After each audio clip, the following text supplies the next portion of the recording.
you can get those links through Discord. So if you want to know where to find all that information, just hit ! Discord and go to the Paint Alongs 2024, and that will get you all of the details on what we'll be painting for each month and what the basic color palette is. And then I will also throw in what I'm using for the evening or for the 4 weeks that we do these things, so that if you want to grab those paints, you can do that.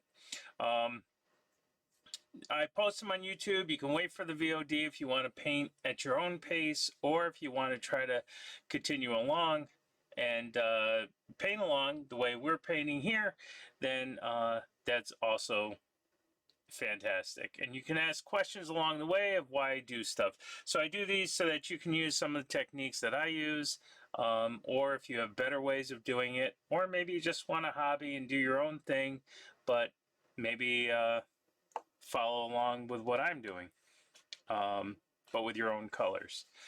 So that's all I have. If you have your paints and you have your brushes and the other tools that we'll be using, then let's get painting. Oh, look at this. Tonight's episode of the Paint Along is Tabletop Armory. I met these folks at Adepticon, and they're really cool. I'll just give you a quick show of what they do here. So, show off web things. Here they are, Tabletop Armory. They do all kinds of stuff, such as command cards. They'll create tournament trays and large dice trays and organizers. I will show you what I've got from them. I ended up getting this thing from them.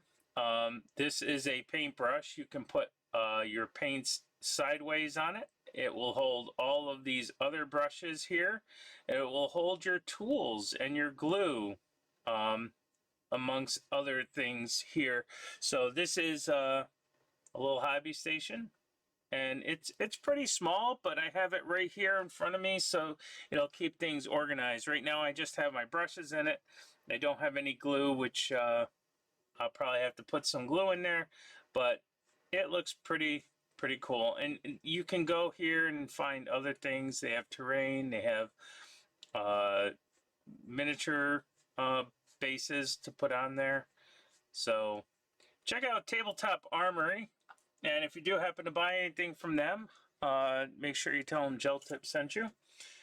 These folks here will not know who I am, so it's fun watching them try to figure that out.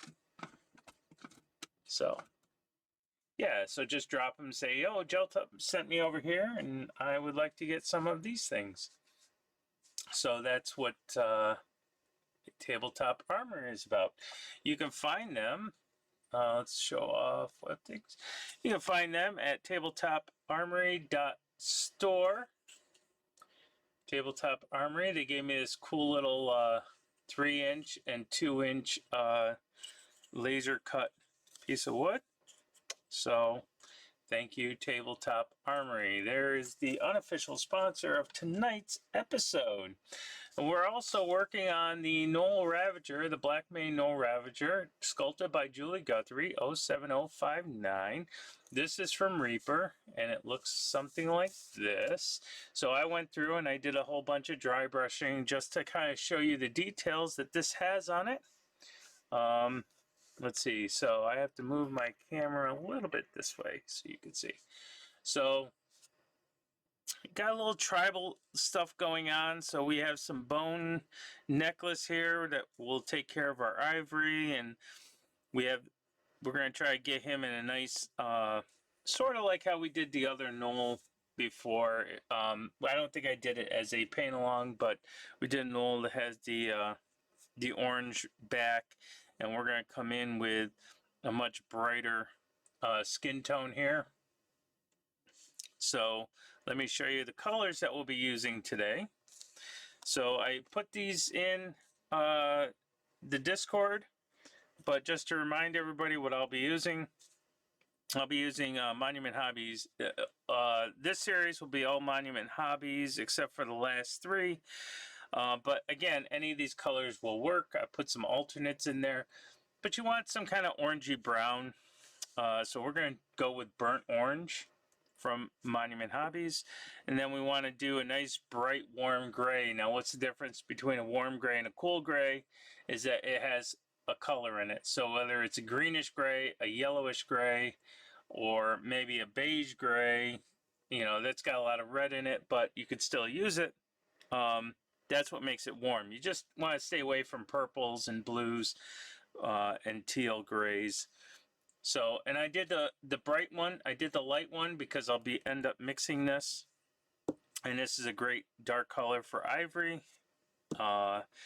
So speaking about ivory, here's my ivory color again from Monument Hobbies Pro Acryl. Then we're going to go in with a blue.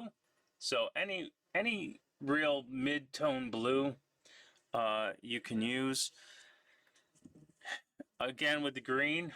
So I chose green. This one is kind of like a nice green. It's not too yellowy. It's not too oceany. It's kind of like that mid-green. So that's kind of what you want in there. I think I had some colors like Viper green or something like that from Reaper Miniatures. Dark silver. You need some sort of darker silver than normal, and we're going to need a brighter silver so that we can get silver parts to be a little bit lighter. So we're using Pro Acryl's dark silver here. And to finish the Pro Acryls off, this is coal black. I should probably do this one so that you can see. I'm using coal black. I'm going to try to finish out this bottle so I can open up this bottle.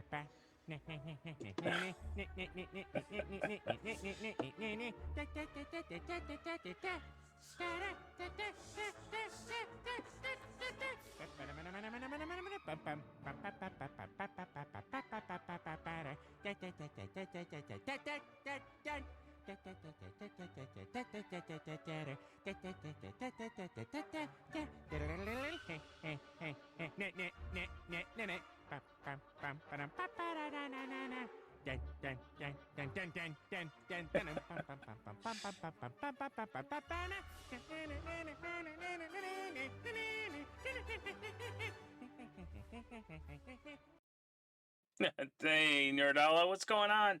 Yes, Peter Griffin does. Indiana Jones. Just going over some color palette stuff here before we get into it. But this is filigree silver from Reaper, 09453. That's our lighter silver. Blood red, 09003. Followed by our black and brown 09137. So these are the colors that we're going to be using for our paint along of the Gnoll Ravager from Reaper Miniatures 07059. What's going on, Nerdala? How are you doing this evening? This paint along was supposed to be done on Sunday, but for me it was a holiday day, so we have backed it up to today.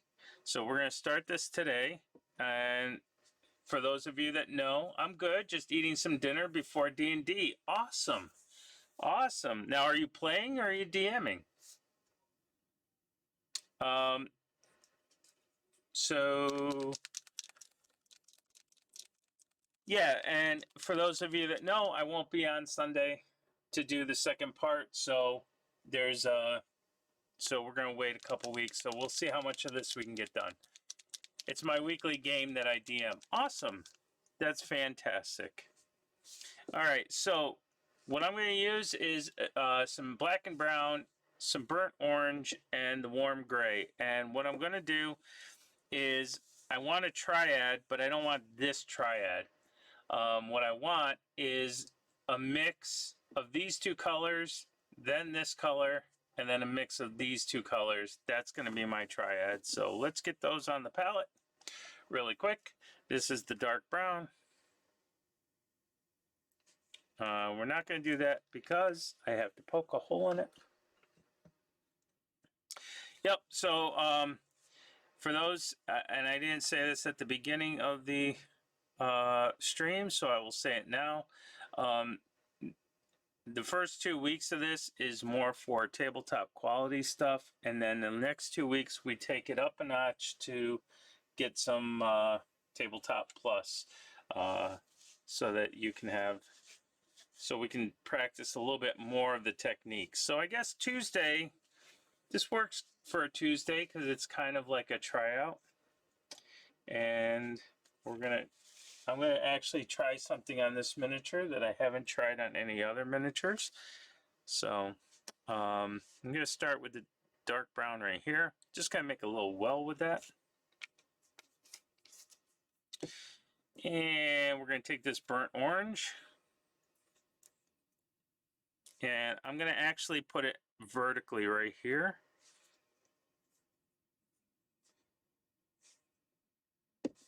And the bright gray, we're gonna go up to the top.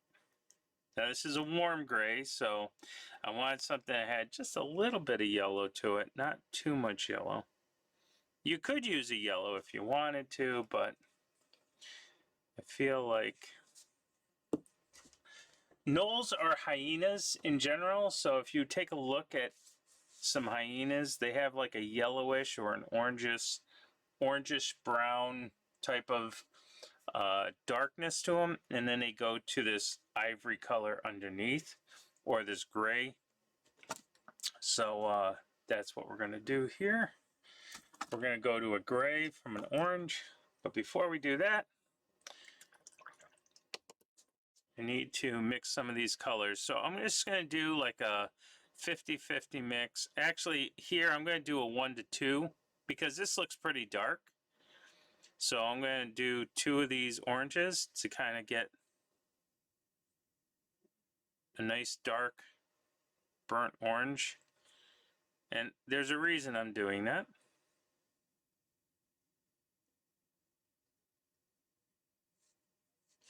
And then we're going to do the same thing with the gray. I'm going to do 2 of the orange and 1 of the gray. So 1, 2. And I could have just used some drops here, but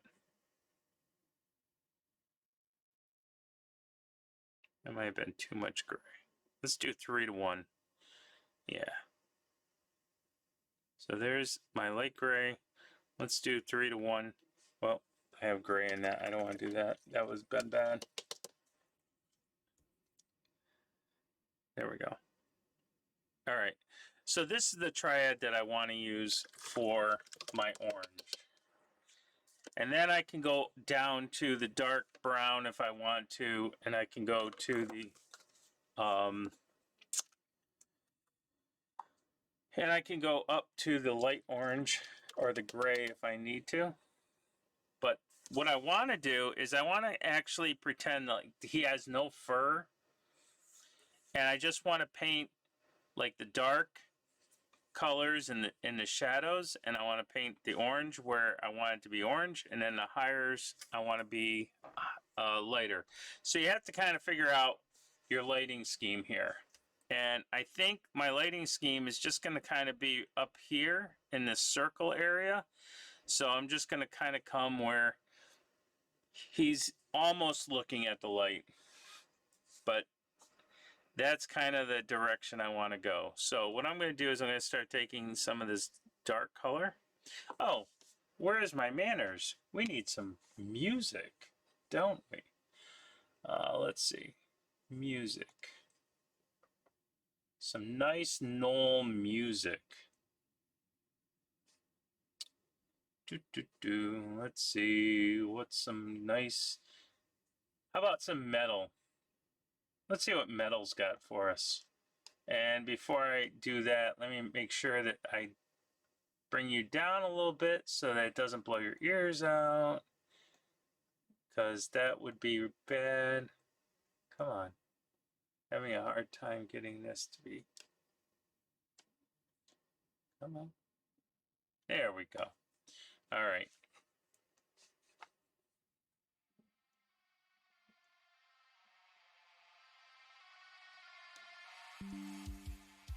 All right. So we're going to take this dark color here, and I'm just going to kind of do where I don't want the light. So basically, if I turn the miniature this way, you kind of get all of this nice dark color in here.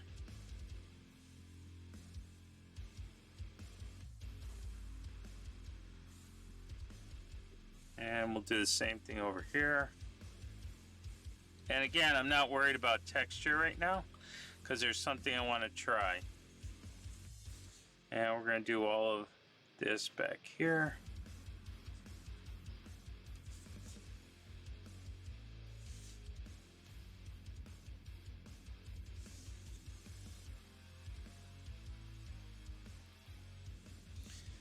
Again, this is just going to be tabletop. We don't need to worry too much about getting this to be, you want it to have some poppability, but you don't want to worry too much. Whoa, you don't want to worry too much about the. So obviously that was not enough, that dark color. So let's get some more of this.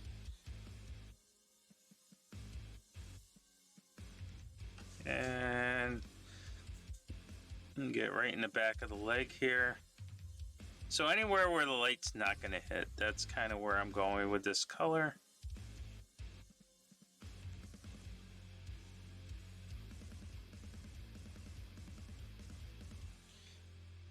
And even kind of where you think the light would hit, I'm just going a little bit because I'm going to kind of blend that in with this orange afterward.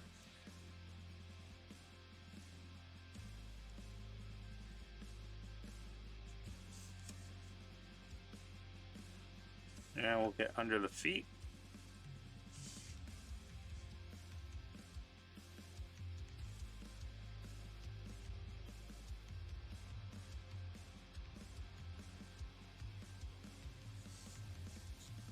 So it kind of looks something like this. So what you're doing is you're looking at it from up above like this. So you shouldn't really see any of the dark that we put in there.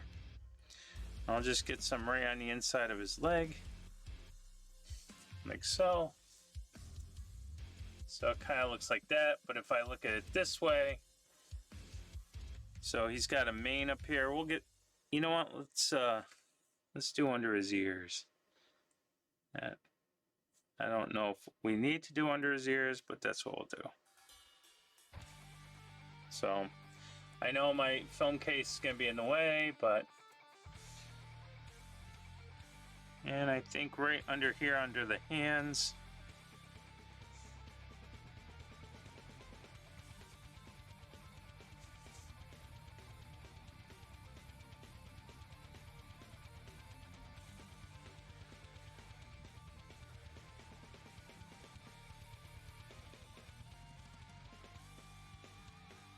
All right, there we go. So that was our shade, and now we're going to work our orange in, and we kind of want to put that anywhere where there's sort of this light. So they kind of right here.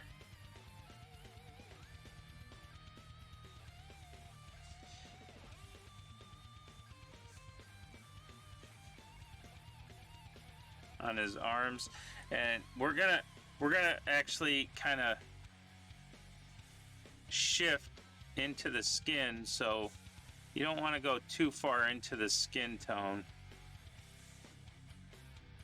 but it's not wrong if you do, because all of this has an orange, this burnt orange in it, the dark color, the light color, so it's gonna all blend together nicely.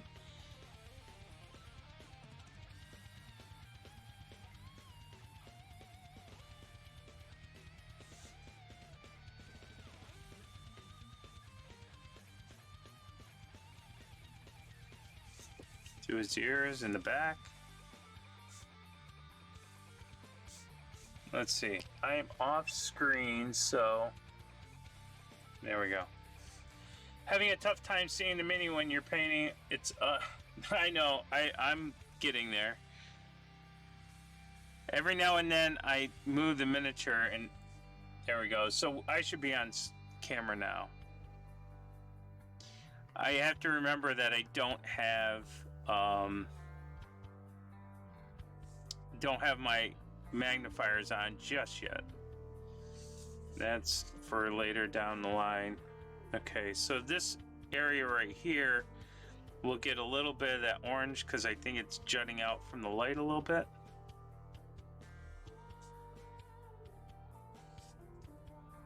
And we'll come down here.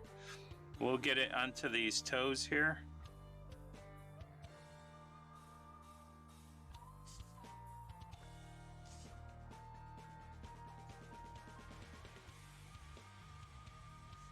And we need to get it on the inside. Kind of where we put some of that dark. Just kind of extending it out a little bit.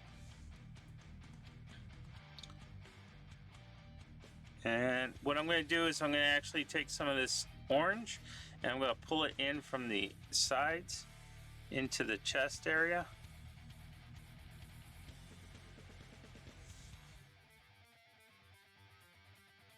Again, not really worried too much about texture.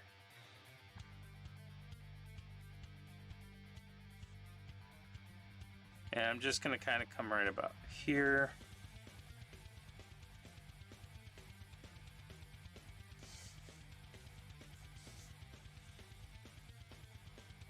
And looking.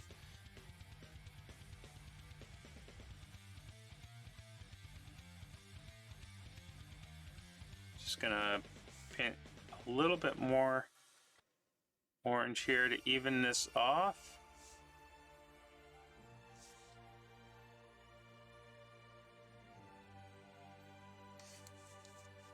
There we go.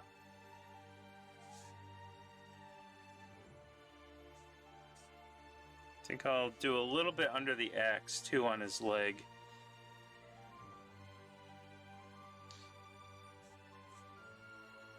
Actually, I think I'm going to do the entire leg because I don't know if the light's going to read as well as I want it to.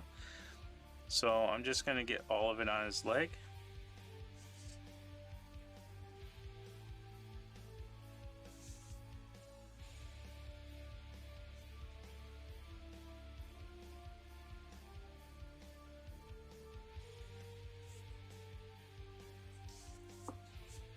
And then when you look at it from the top like this, you should get to see all of that orange that we want.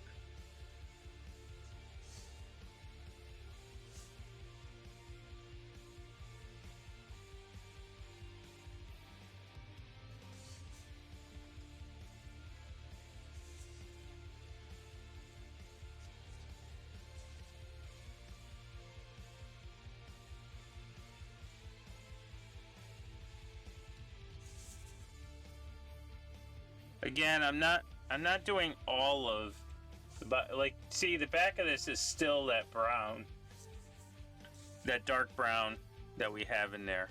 This burnt orange is just kind of where the light hits.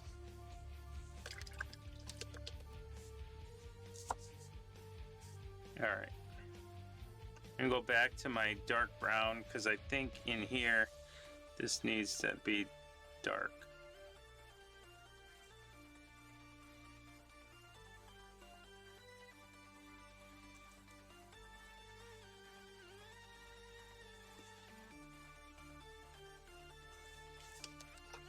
All right. The next thing we're going to do is take that light orange that we created with that bright gray, and we're just going to hit like that, those areas that we want to be highlighted. Again, not worried too much about texture. So I'm just going to kind of get in here.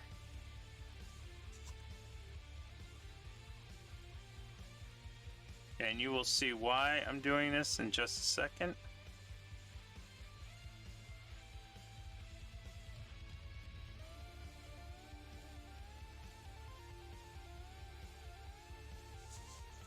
So if you have to hold the miniature like this to find out who gets the light orange, then do that. Take above these hands in the axe. Let's see. Looks like the back of this elbow here.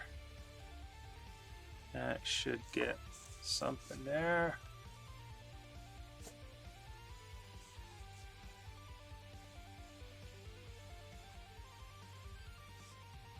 And then we're going to take this and we're going to do the face, because the face is just looking right up at it.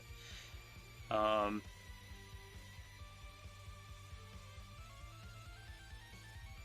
with a hyena, it's usually he has a black snout, so we're going to try to keep as much as we can away from the snout.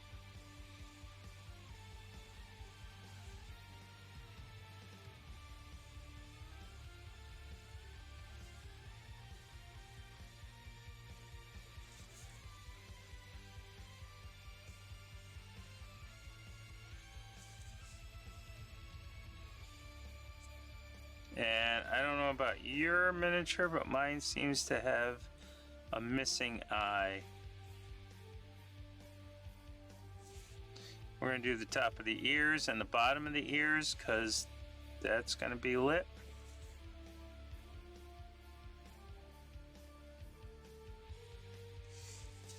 That.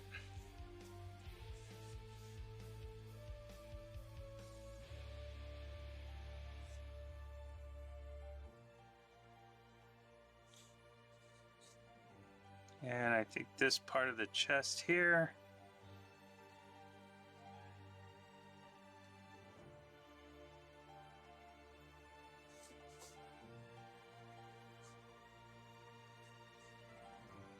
And we're going to do the tops of these legs right here.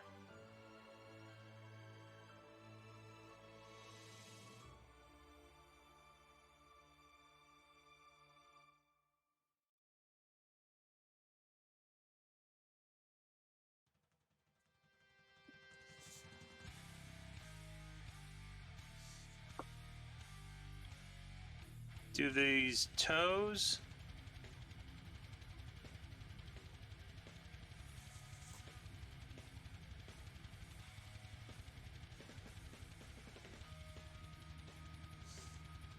All right, let's see how we look in here. I think this could get a little bit of light.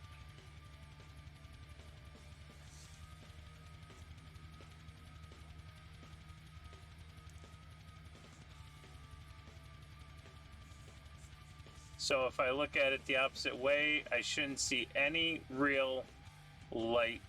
It should be mostly dark there.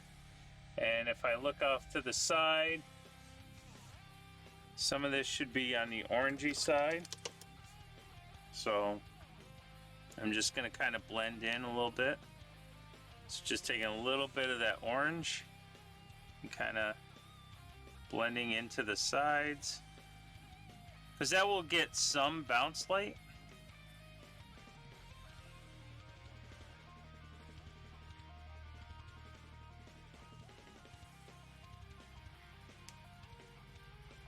So I'm just taking from the dark to the light and just getting a little bit of that orange to kind of transition through, so you don't have the light and the dark next to each other.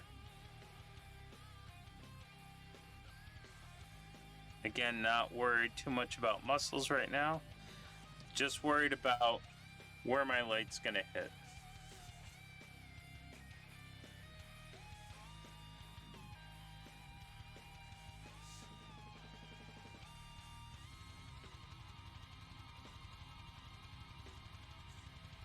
It should look like a mess at the moment. We're making a mess. Hope to clean it up soon.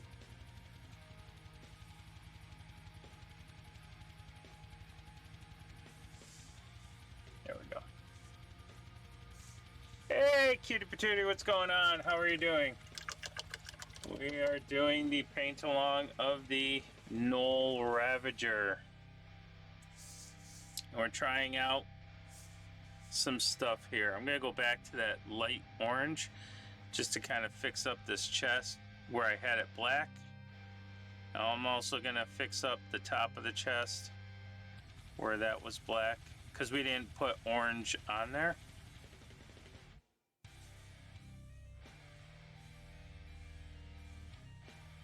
And this will also make it a little bit brighter.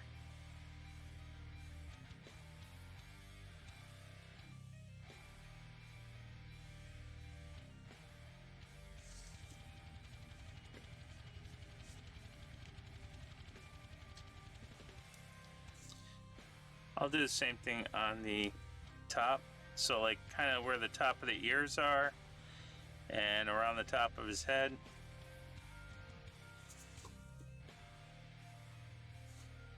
And he's missing an eye over here. At least on mine, it wasn't...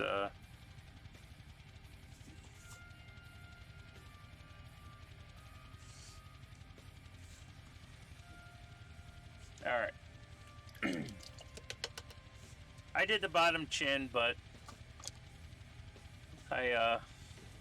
it's probably going to end up being black again. Okay, so here's the deal with this. The reason why I did this way is because this shows me where my light source is coming this way and where my shade source is coming this way. So to define all these muscles, you have, if you look on here, let's see, can I do this? So where the light is, right, this is my light. I can highlight a little bit more with the gray to get a lighter, orange. And I can use this regular orange to be my defining for where the muscles are. Where it's orange, I can use this light orange that we have and this dark orange to define where that muscle line is. And then in the back, I can use where the shadow is. I can use the orange, the dark here, and I can use this to define the muscles, the dark brown. And that's kind of where I want to go with this. I'm going to try to see if I can blend all this stuff together.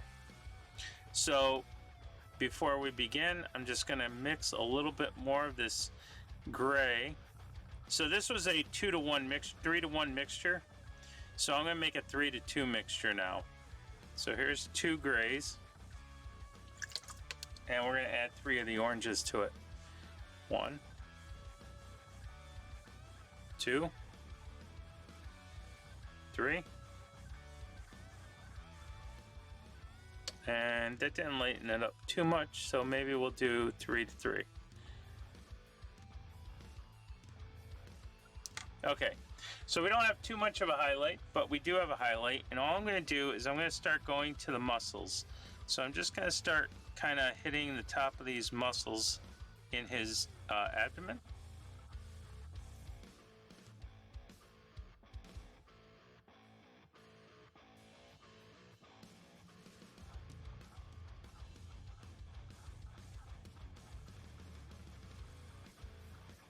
And I'll start hitting some of the top here. This is where you want to define your muscles and ribs by using this lighter color.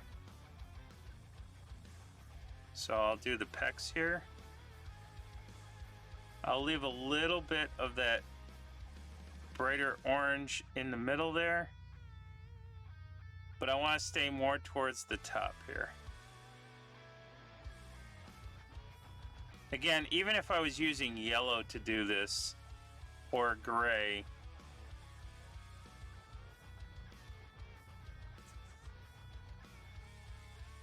I'm going to try to get in here if I can.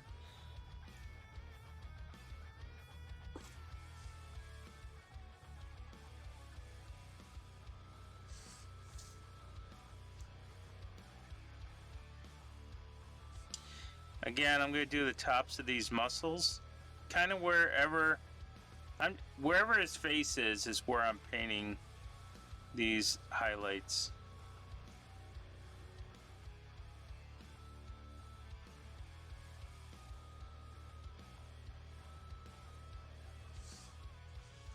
Do the same thing over here.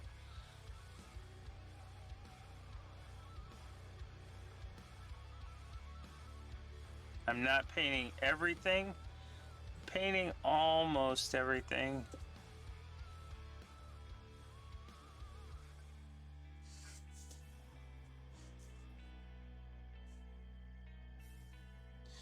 And then we'll do the tops of these toes.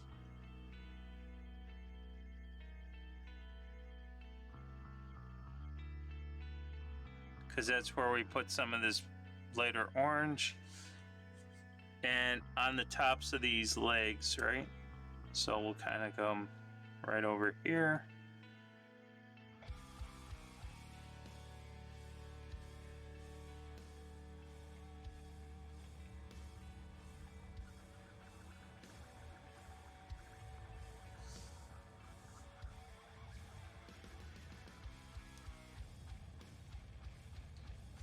So if I look this way, I can start to see, maybe I put some on the top of his ear and kind of on these lower parts. There's a big cheekbone right here, right above the eye. And he's got this little snarl here, right in the nose area.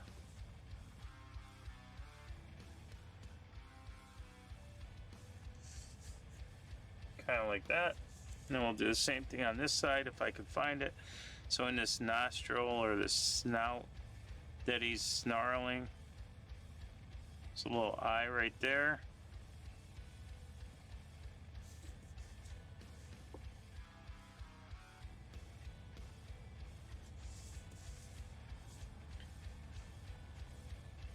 All right.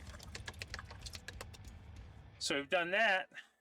That was our light orange. So we're going to take our regular orange now, the regular burnt orange, I should say, right? Our orangish brown, and we're going to actually kind of go in to where the light areas are and just kind of make these little definitions here. So kind of where you're just going to add some of the shades here under the muscles.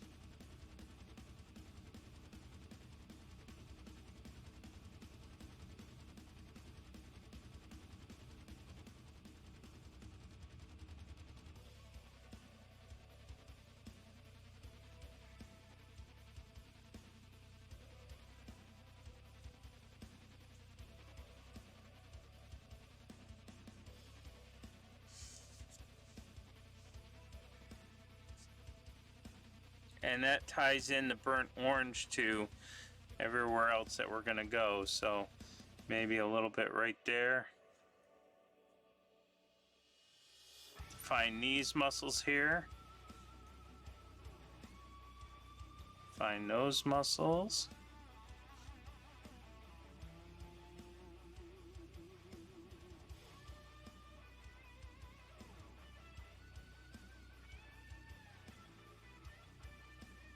Get right in the hands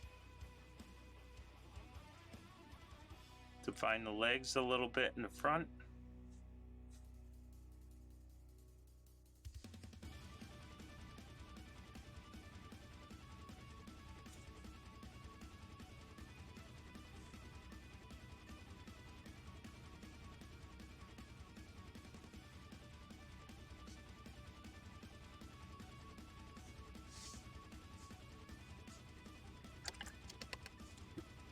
Just gotta fix something up here really quick.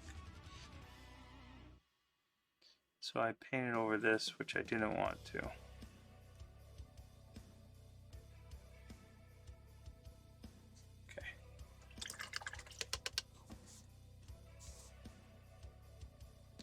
Taking this orange again. I'll move over to the face area. There's this little around the eye thing he's got going on here. Maybe in the inner ear just a little bit.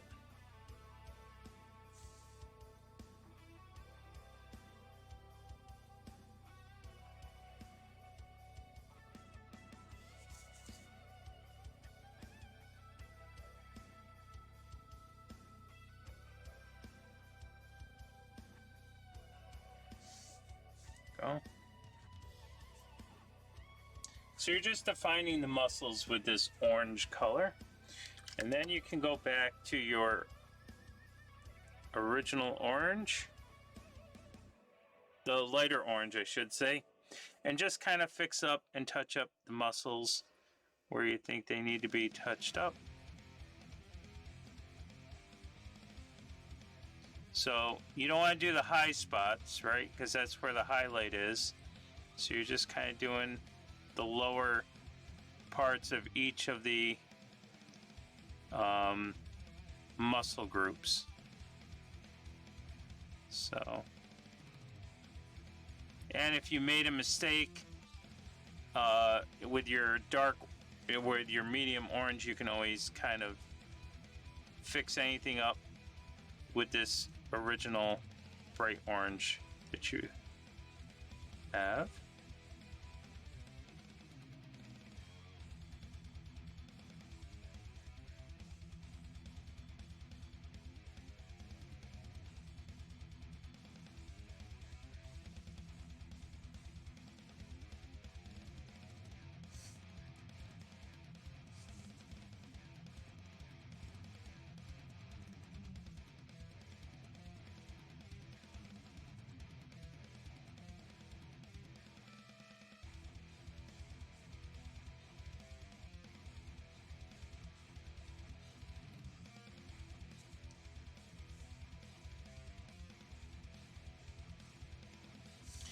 So basically what you're doing is I'm keeping in the light source my dark and my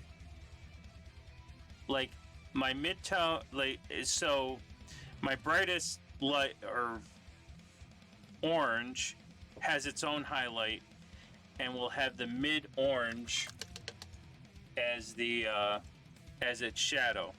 And then when I'm doing the mid-orange, like on the sides, the original light orange will be the highlight, and the original shadow will be my defining for the muscle group. So it's kind of like that's how we're going with this. Can it be a wild gel tip? Hello, Celeblome. Yes, it is I. A wild gel tip. We have decided to make our Sunday night paint along on Tuesday since it was a holiday for me. Let me give a quick shout outs to people while we're in here, and then we'll continue on. That way people can get caught up if they're painting along, and if not, then they can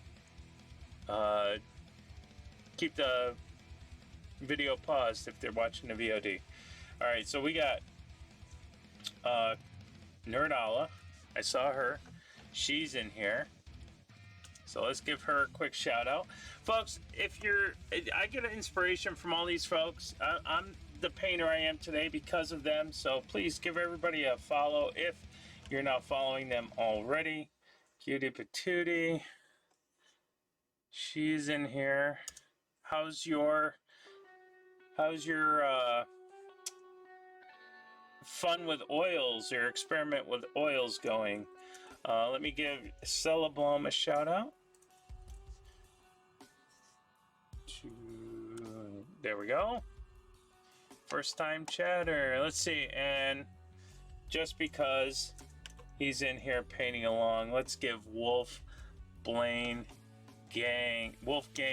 Blaine a shout out as well. And if you're painting along as well, that's great. And if you're waiting for the VOD, I will do my best. You are welcome. And we'll always do it again once we get more people in here. So if you do everything kind of the way I'm doing it, things start blending in when it dries. But let's kind of hold off on the beginning or the bright parts, because I do want to add more of the warm gray to that. I want to go into the sides so that you can see what I'm talking about with the sides.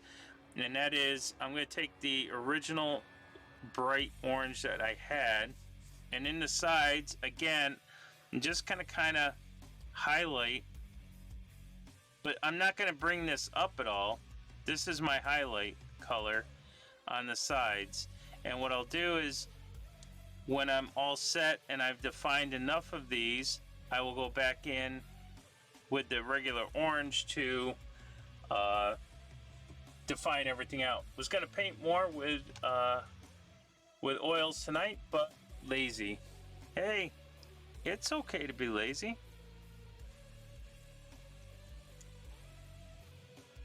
It's okay to be lazy.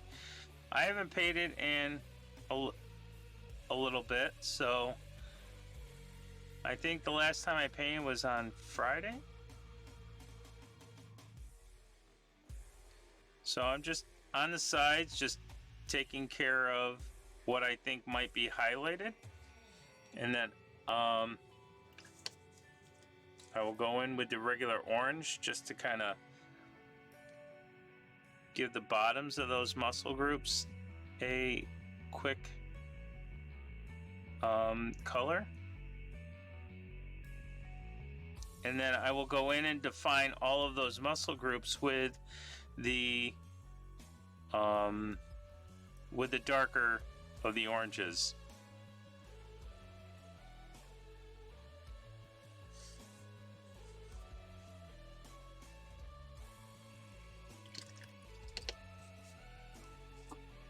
So here's, whoops, no, I don't want that one. I want this one. Gotta make some new dark orange.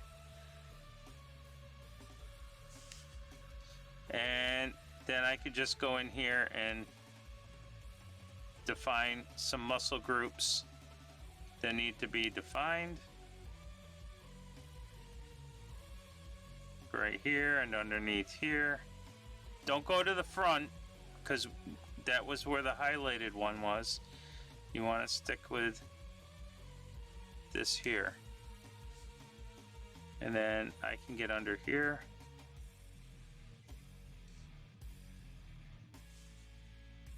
And we'll get underneath the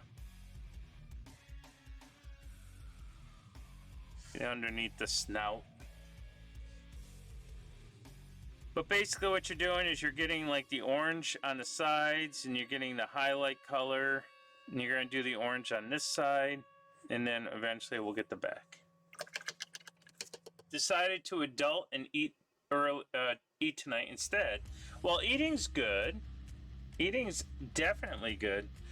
I had a quick bite to eat before I got on, so I'm sitting here watching the Twitch, getting ready for bed, because also old lady.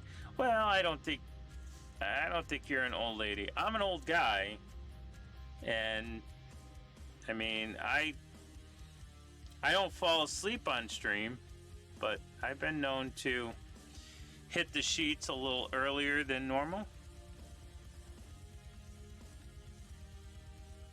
Actually, I don't think that's accurate. I think I'm an insomniac. We're going to do a little bit of orange because I think this side needs a little bit more orange to it.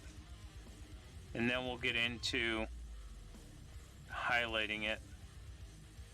Although there's some things in the way, so maybe I'm not as...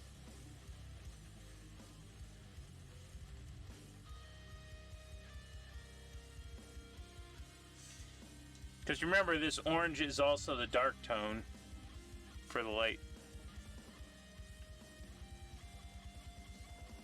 Alright. 40 is the new 30 anyway. I think I am nearly 40. Oh, you're a baby. You're a baby still. Actually, I think I'm gonna go 50 is the new 20. That's what I'm gonna go with. I kind of just stopped aging. That's all I wanted to do.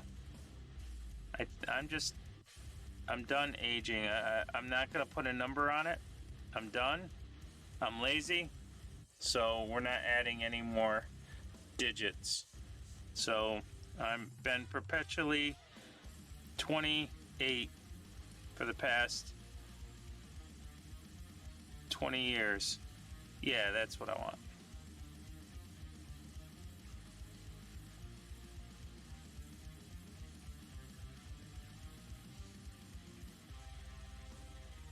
So I'm just highlighting with the original highlight color. Just kind of getting in to where I think I want the mid-orange.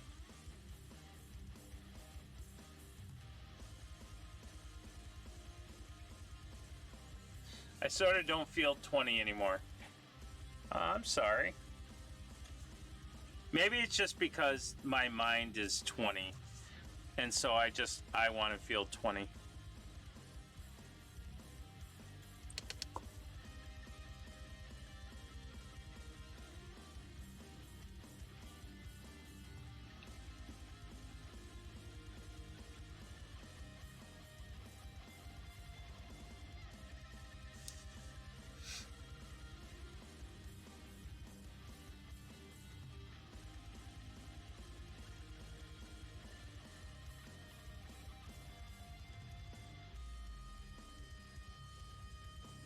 Alright, I think I got what I want out of this.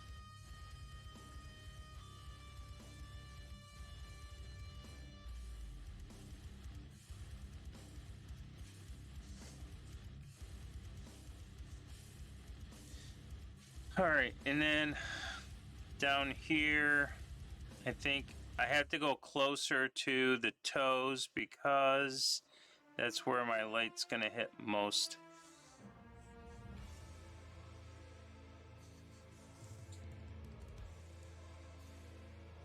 And we'll do the tops of these fingers because the light will hit the tops of these fingers. But we still want them on the orangey side.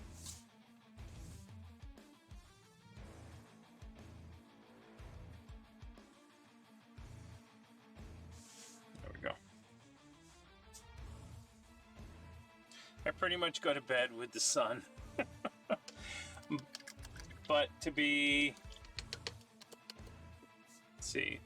frank, I work 2 jobs, and starting in a few weeks, we'll be working 3 jobs. Whoa!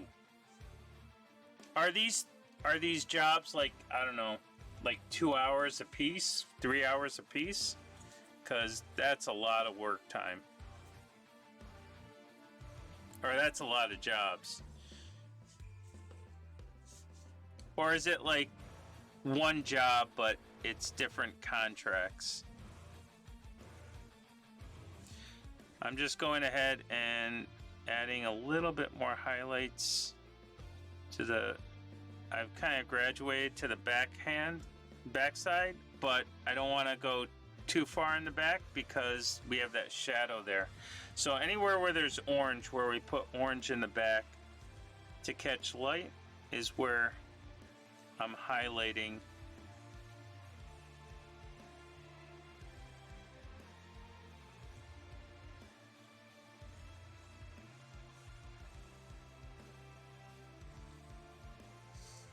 I think that's all I can do. Well, I can do the tops of these ears back here. Just the tops back there. One job is 45 hours a week, one is 30, and one is 5 to 10. Well, no wonder you can't get to sleep. You're continually working.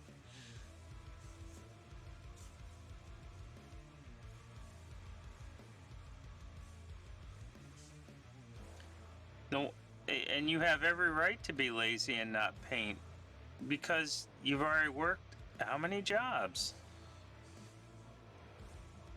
I probably got into the middle of the fingers there. That was not kind of what I wanted. All right. All right. There we go. So the back of this, where it's all The highlight's going to be the orange, and the black and brown is going to be my defining for the muscles. So that's all I'm going to do here. I'm going to mix a little bit more of this dark orange.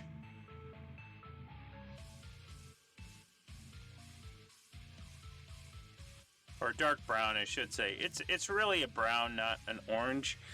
I wanted an orangey brown. But the third job is only a temp job. Well, that's good. That's good. You know, at least you kept it sane. When I was 30, I worked 6 varied jobs while I was in college.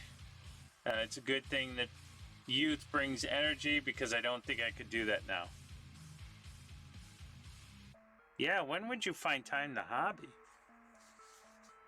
I'm just going to go in and highlight all of the muscles in the shadows with this orange.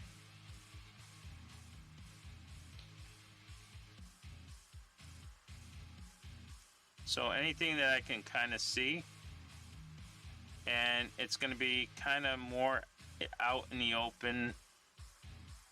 So not so much at the top, but just kind of like where it juts out a little bit.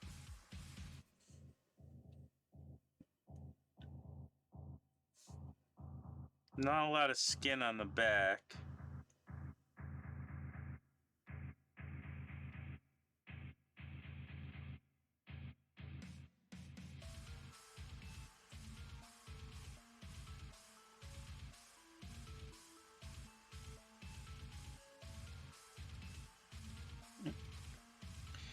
So I'm just looking to see where I can find the skin, and it's just going to get that orange highlight. I'm not going to go bring it up at all, but you wanted to find the muscle groups in here, and you definitely wanted to find the fingers underneath. Ah, come on.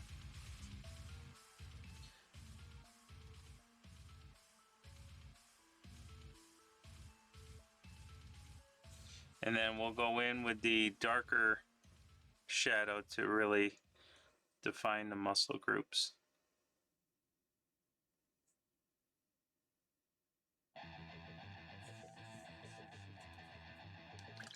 So as you look at him, he will have the highlight, he will have the shading, but where the light's not hitting him will be much darker than where the light is hitting him. So what I'm going to do is I'm just going to punch up the value just a little bit more on the light side, kind of like in this general area. So I'm going to actually go and bring in more of that gray into this bright orange. So you're just going to add one more shot of the gray, and you want the top of the muscles to be hit.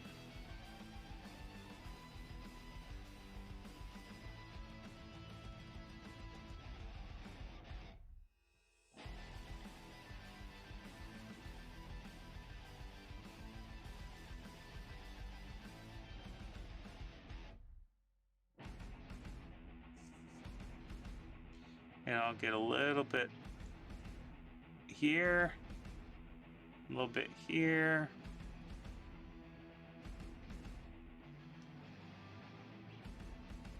And for tabletop quality, he'll be fine. But we're not anywhere near done with him. I'm just trying to get all these values in, because we still have to kind of glaze and blend stuff in together. But for right now, we want to get more color on him, so I don't want to just kind of stay with the orange so far. We want to get him to a colorful state. But what I'm trying to do right now is just kind of get a little bit more of these highlights here, because once I get the highlights in here, you're going to actually see the mane start to pop out.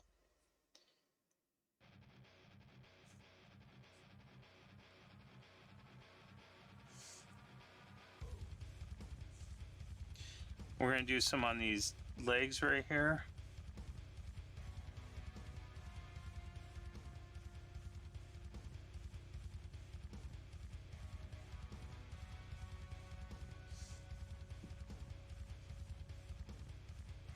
Also, you might have missed my message earlier, but my thumb needs surgery, so unless I learn to paint with my left hand, I won't be doing that for a bit.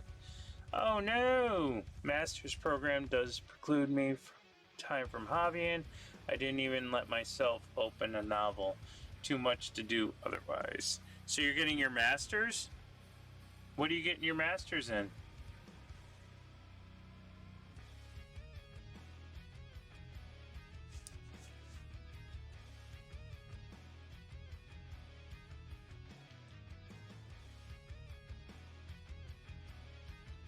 I'm just dotting right here on the feet, just to kind of give those a quick...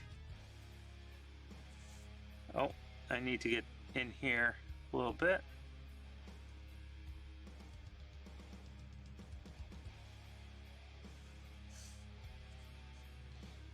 And we'll get in here just a little bit. There we go.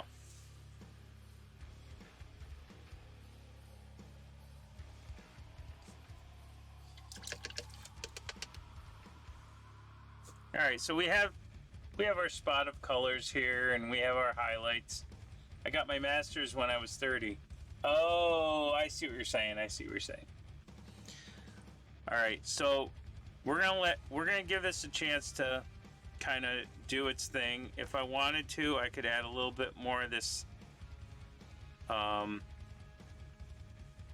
gray to this original highlight, and just kind of like spot. Whoops, what's going on there? And just spot like the front of these, but that's a whole different. We'll do that. I mean, I know I just did it, but we'll worry about that stuff after. All right, the next thing I want to do is get some color in here. So what we're going to do is we're going to take some of this blue, and we're going to take some black, and we're going to take, so let's put some blue on the palette and put some black on the palette. Black is a very powerful color, so I'm going to start with the black and I'm going to add blue into it. And so the object here is that you want to get a nice dark blue.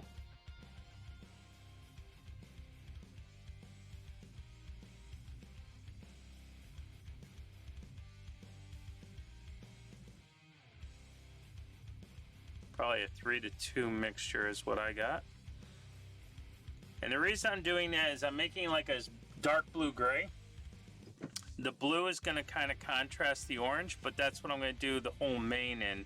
So I'm going to start out with this nice dark blue, and we're going to hit the mane with it. Hey, it's Hecatone and Antifreeze. Let me give those folks a shout out really quick. Shout out at Antifreeze. How's it going, Antifreeze?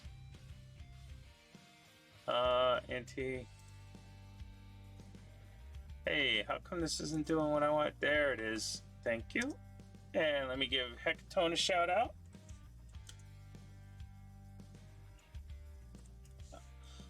More fabulous streamers that I get inspiration from, please give them a quick follow. All right, now that's the color I want, so I have to keep making that color because I'm not going to have enough to do around here. So again, it's a 3-to-2 mixture. You want this nice dark blue-gray so that when we start introducing some blue, we can do that, or some nice warm gray. And all I'm going to do is do his entire mane, this nice dark blue-gray. So try not to hit the orange, but you want anywhere that you hit orange on the fur before, now's the time to clean that up.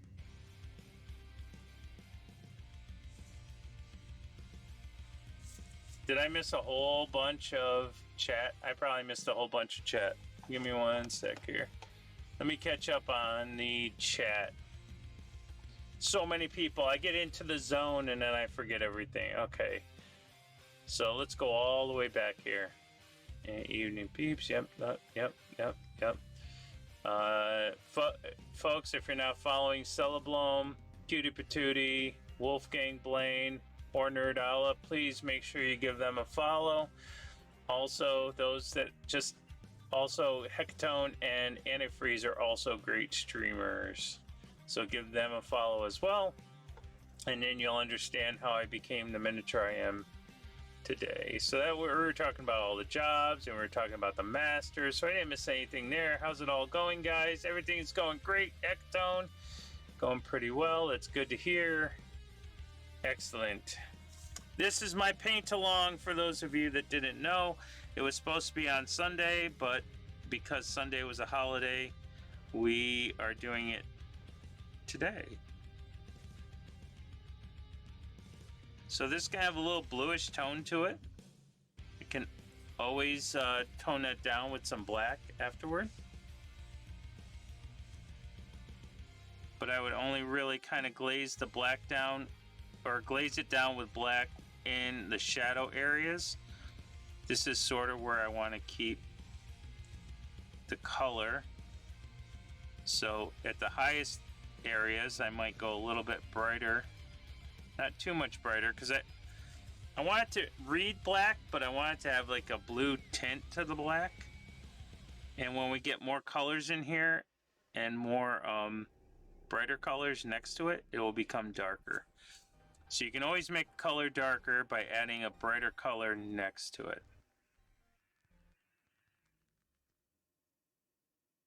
So I'm just going over the shoulders, because that's where some of my fur is. I don't know if that's where your fur is.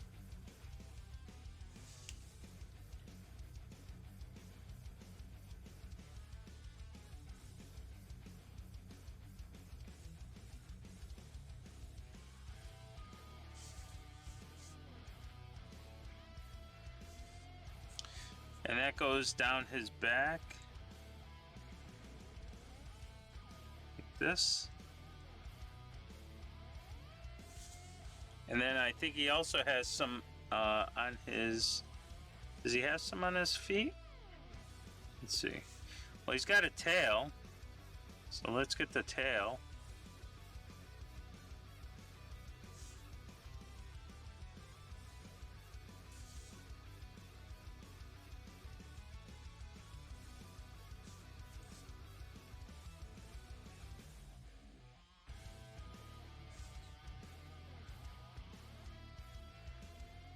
Again, I'm not really being careful where I'm slapping paint. I'm just throwing it in there right now. So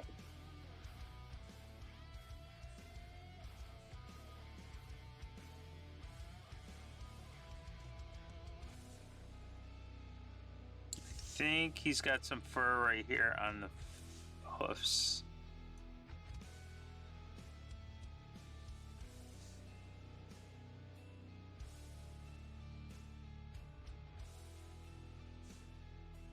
And I think he doesn't have any on that side.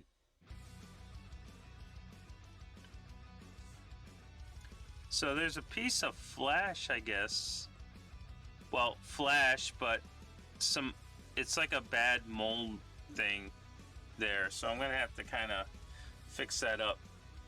I'll have to fix that up afterward. We don't want to spend time on stream fixing that up, but I'll show you what that looks like. I mean, I guess I could show you how to fix that up. He's got some on his arms though. So let me get this black, this bluish black on his arms, and then we'll clean up that area that you probably don't have, but I do, and I never like cutting up the miniature. I guess I should have cleaned it. Yeah, this one doesn't have it. So, this one does, so we'll get that taken care of. Alright. So, I don't know if I have a real knife to do this, though. Well, let's see. Is this a knife? Let me grab this one. I used to have all kinds of knives, but they're in my toolbox from Adepticon. I've yet to unpack from Adepticon. I've only unpacked a few things because I have to straighten out this area. I have to straighten out the paint area. So I managed to put together my little paintbrush stand that I got and get that set up. All right, I have to get this little flash out because this is not supposed to be there. So I'm just gonna kind of get rid of that. It's unfortunate.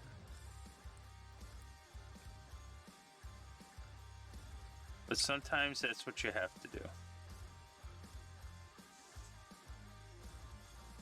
Now, where did that go?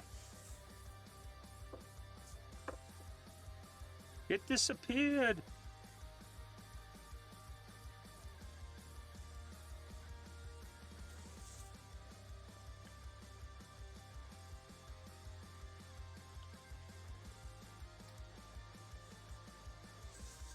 There we go.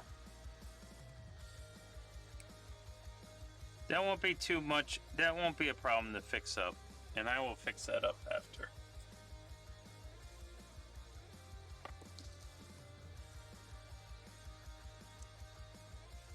Alright. The next thing I want to do is use that black. And I think what I want to do is give him a green a green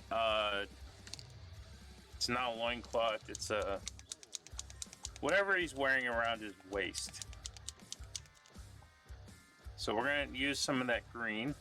I'll show you what we're going to do with this green. I'm going to actually mute it down a little bit. So the first thing we're going to do is add some black to it.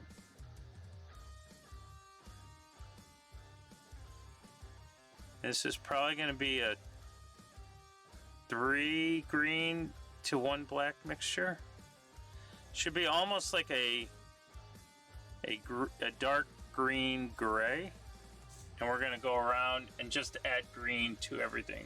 Opele suggests that I make a to-go bag for painting so I don't forget my brushes and whatnot for next year. Yeah. You forgot all of your stuff last year? You could have used mine. You could have asked me for mine. It's not like, you know, I couldn't get to the painting at all. I mean, I think I got there the first night for a few hours and then the last night.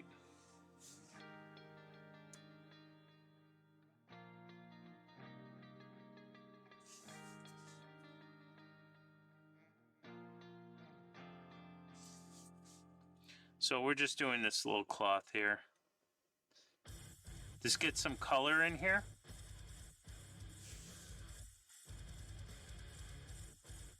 And we're gonna actually mute this green down with some warm gray afterward. I forgot everything this year. Did you actually drive or did you fly? Because I can understand if you flew and, you know, you were trying to be super controlled in what you brought. But if you were driving, I guess I could still see how you could forget a bunch of stuff. I know I would forget a bunch of stuff if I actually flew. And I think I want this. So I'm not sure what all of this is. So we're just going to do this all green and hopefully it'll come out where I can see what it actually is. I think there's some little bones in here that tie this all together. but we're going to do it green for now and see where it goes.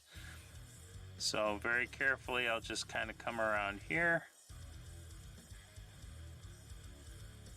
Try to be careful and not get any on the orange that you just spent a whole bunch of time working on. I flew. I was trying to be sparse in what I brought, but I meant to throw a set of brushes in at least. Yeah, I hear ya. Next year, I'm driving up.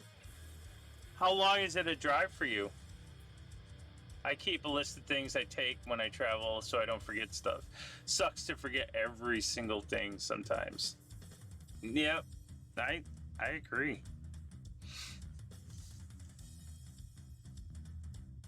Alright, there's got to be more of this green cloth somewhere. I think that might actually be a blade. It looks like a blade, but we're going to do it as green. There's a little bit of fur there, so I will make sure I get that fur. And get around his tail.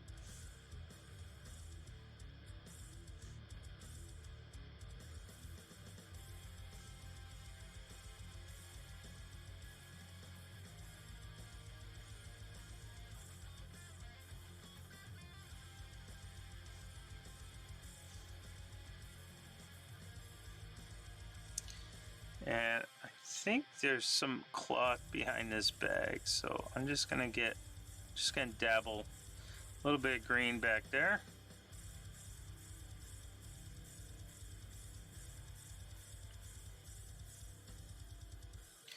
And I think his belt I'm gonna make black, so I'm not gonna do anything with his belt just yet. I think that's just gonna be a straight up black color.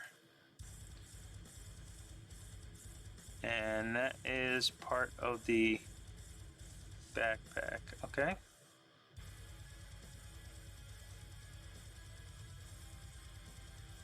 Alright. Were you talking about Adepticon? I was.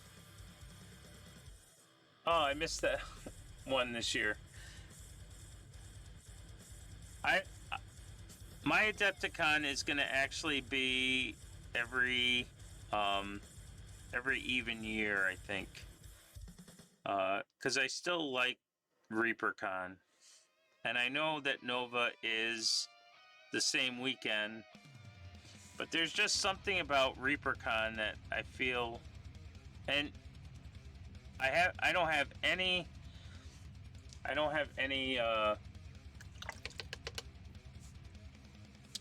what do I want to say? Any information about Nova.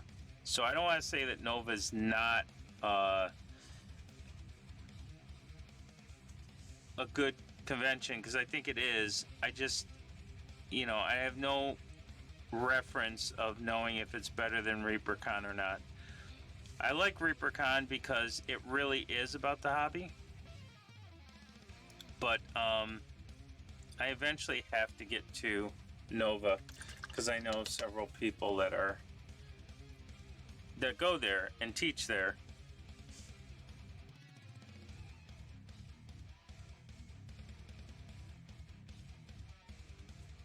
We're kind of small and chill.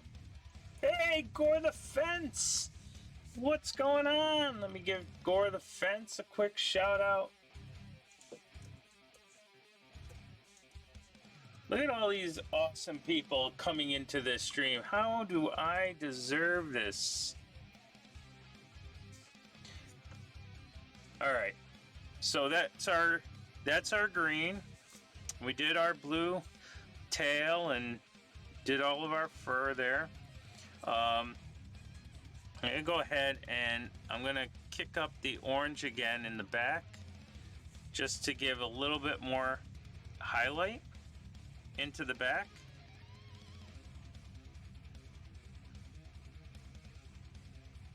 So there is some fur right there that I have to do. So anywhere where there's this kind of dark brown that we put in there, I'm just going to highlight it if it looks like it's going to get hit by light. But most importantly, I'm just kind of defining out where the muscle shapes are. So it's not so much that I'm trying to highlight for light. I'm just trying to get more of a muscle texture here. So I've noticed that by looking at certain things, I can see like there's a muscle right here. So I will get that in there. There's some muscle right here. Some muscle right here. There's a little bit of muscle right there. And some fingers. So I'm just trying to use this orange to kind of show that off.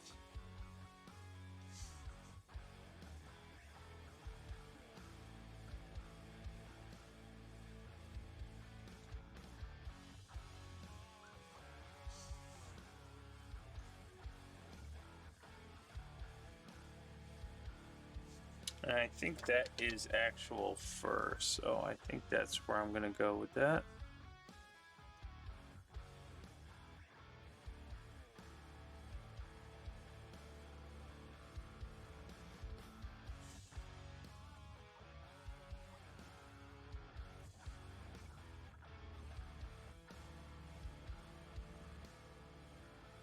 And I think this is fur back here. Could be wrong.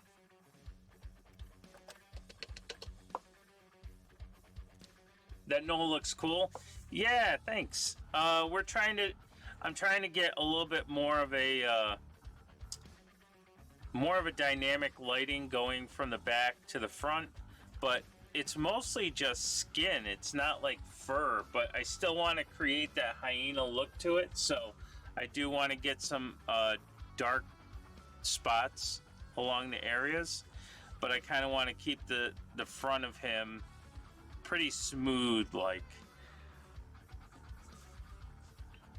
I'm gonna go back to this orange really quick and just kind of hit some of these just fix up some of these edge lines right here in the front.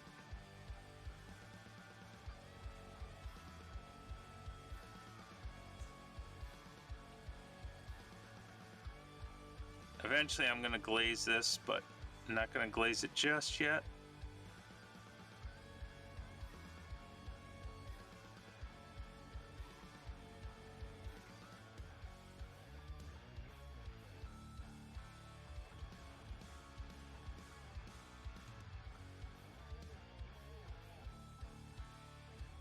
All right.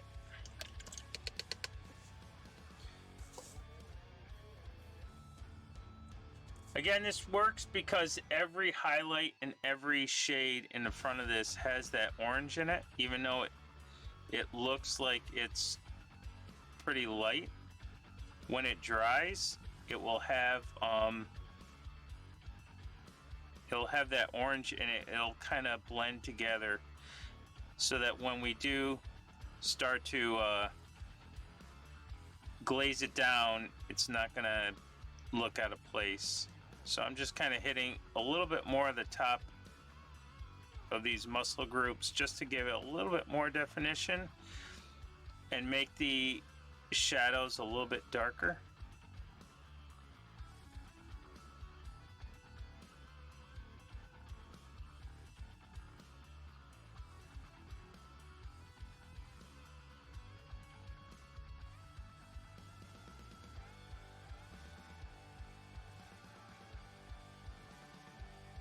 And if I stick it next to the mane, it'll make that a little bit, it'll make that darker as well. So there we go. So right now it looks a little rough because it's just kind of base sketching. It's not really, we're not blending anything in, but you're starting to get sort of that dynamic feel, like that is the brightest area. And we'll bring up this area a little bit more just by adding a little bit of gray.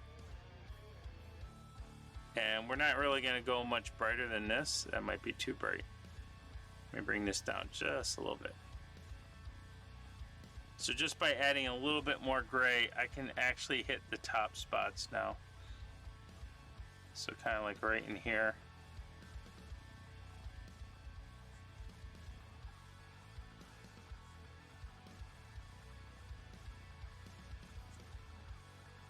Right around the pecs.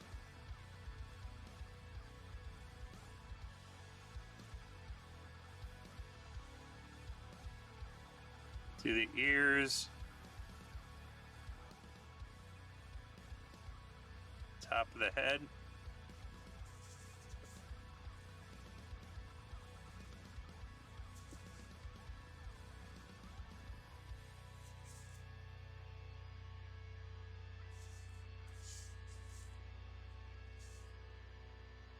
And the top of the snout.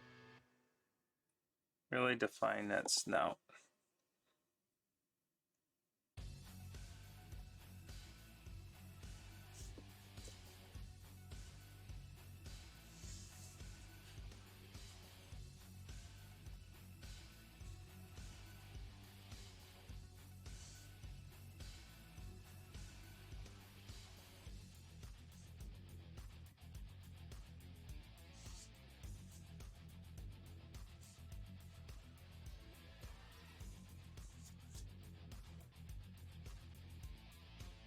All right.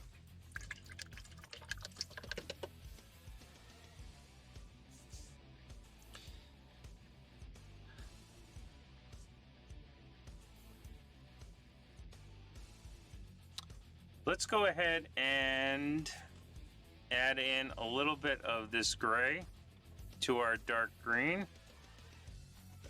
And we're gonna bring this, we're gonna mute this down. Adding gray to any color will mute it down.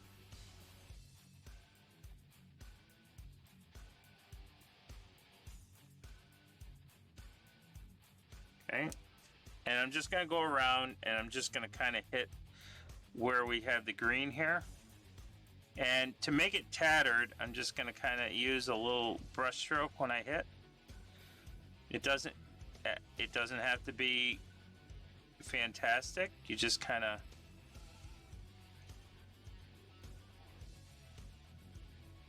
hit it with some lines, and it'll make it look tattered. And I think I have bone stuff here.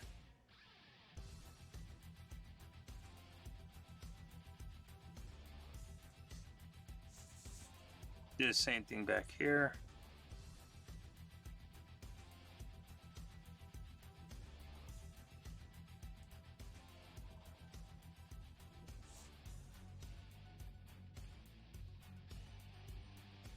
So if you don't want it to be super smooth, you could just kind of keep slashing at it with the brush and it will give it a little bit of texture.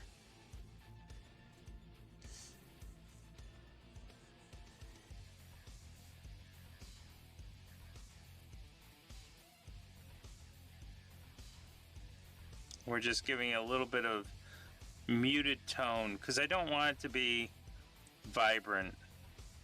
What I really want vibrant is himself. So that's what we're gonna do. All right.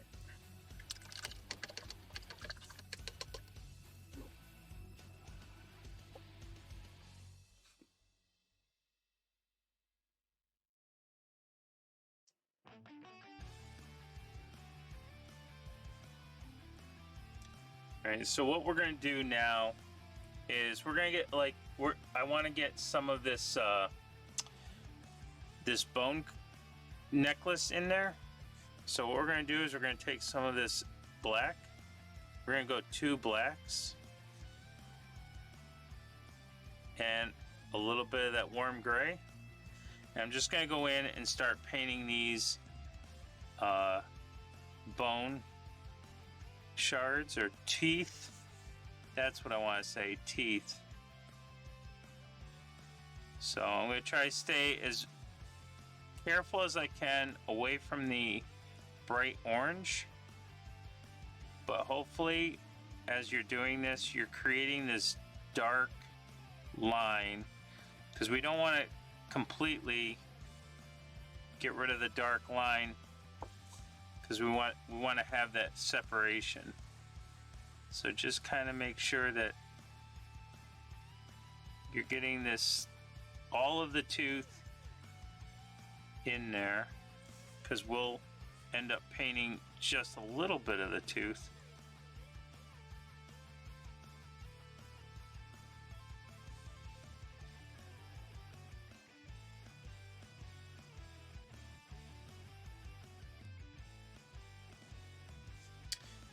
And then, you know what I forgot? I forgot that we need some nice dark blue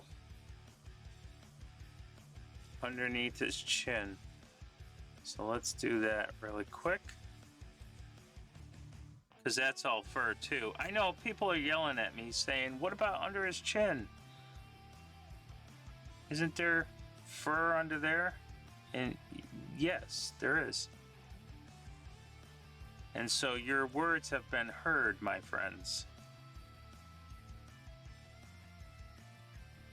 And I think somebody was asking about the ears. Yeah, we can get some hair in the ears. See, even though you're millions of miles away, I hear you. I know exactly what you were talking about.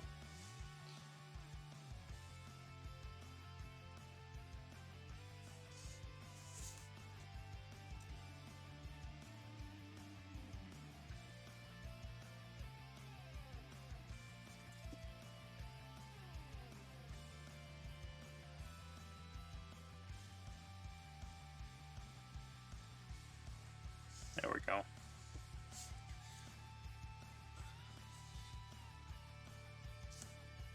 Even when I whisper, gel tip equals Santa confirmed. That's awesome, yes. Have a little crystal ball. Might have went too much with that, but that's all right. We can knock that down a little bit. All right. What time we got here? 9:03. We still got an hour of this stuff, right? All right. Not bad, not bad. All right. I'm going to take some of this, this dark brown, and I'm going to actually go ahead and do the axe handles in this color, just to kind of clean up a little bit around him.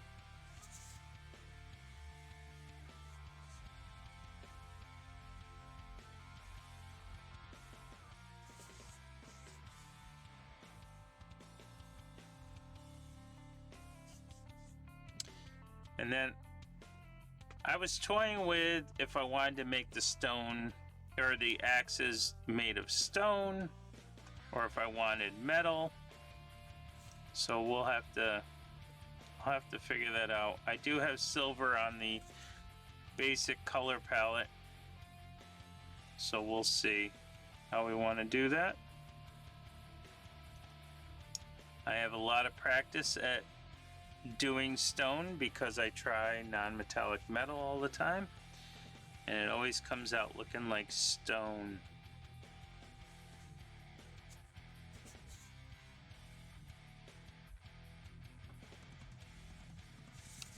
Oops. So you're probably not going to see that it's brown. This is a very dark brown. It's like a black brown.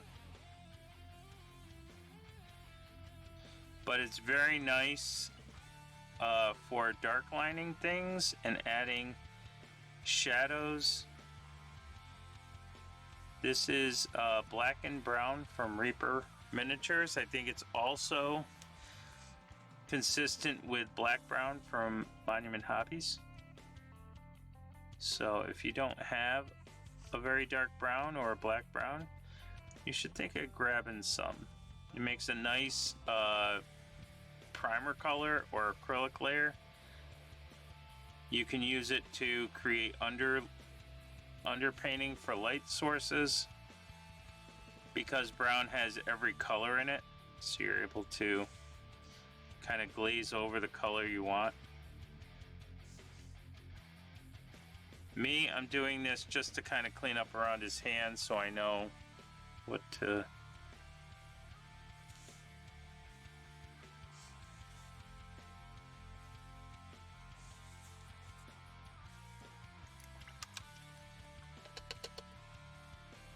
Alright.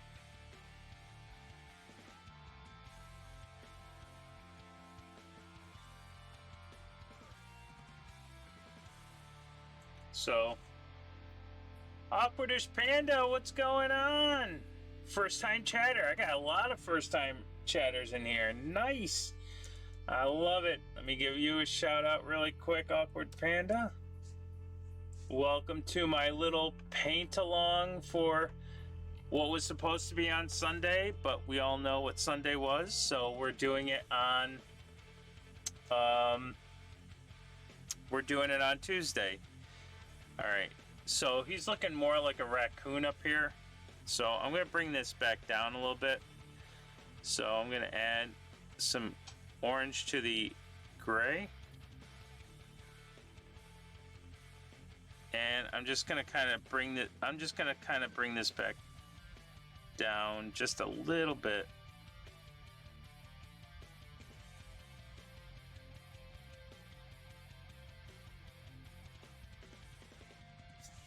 Just kind of blend that in. I don't know what I was thinking going that bright in the first place.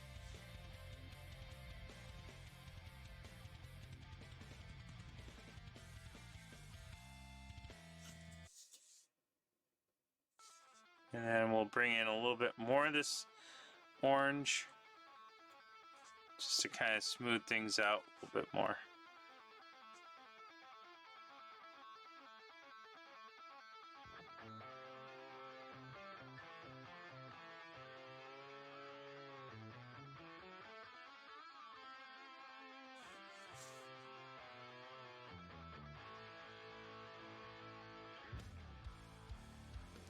We want it to be that bright orange we started with, and I think I got away from that, so let me just get that back there really quick. Let me get it back over here a little bit.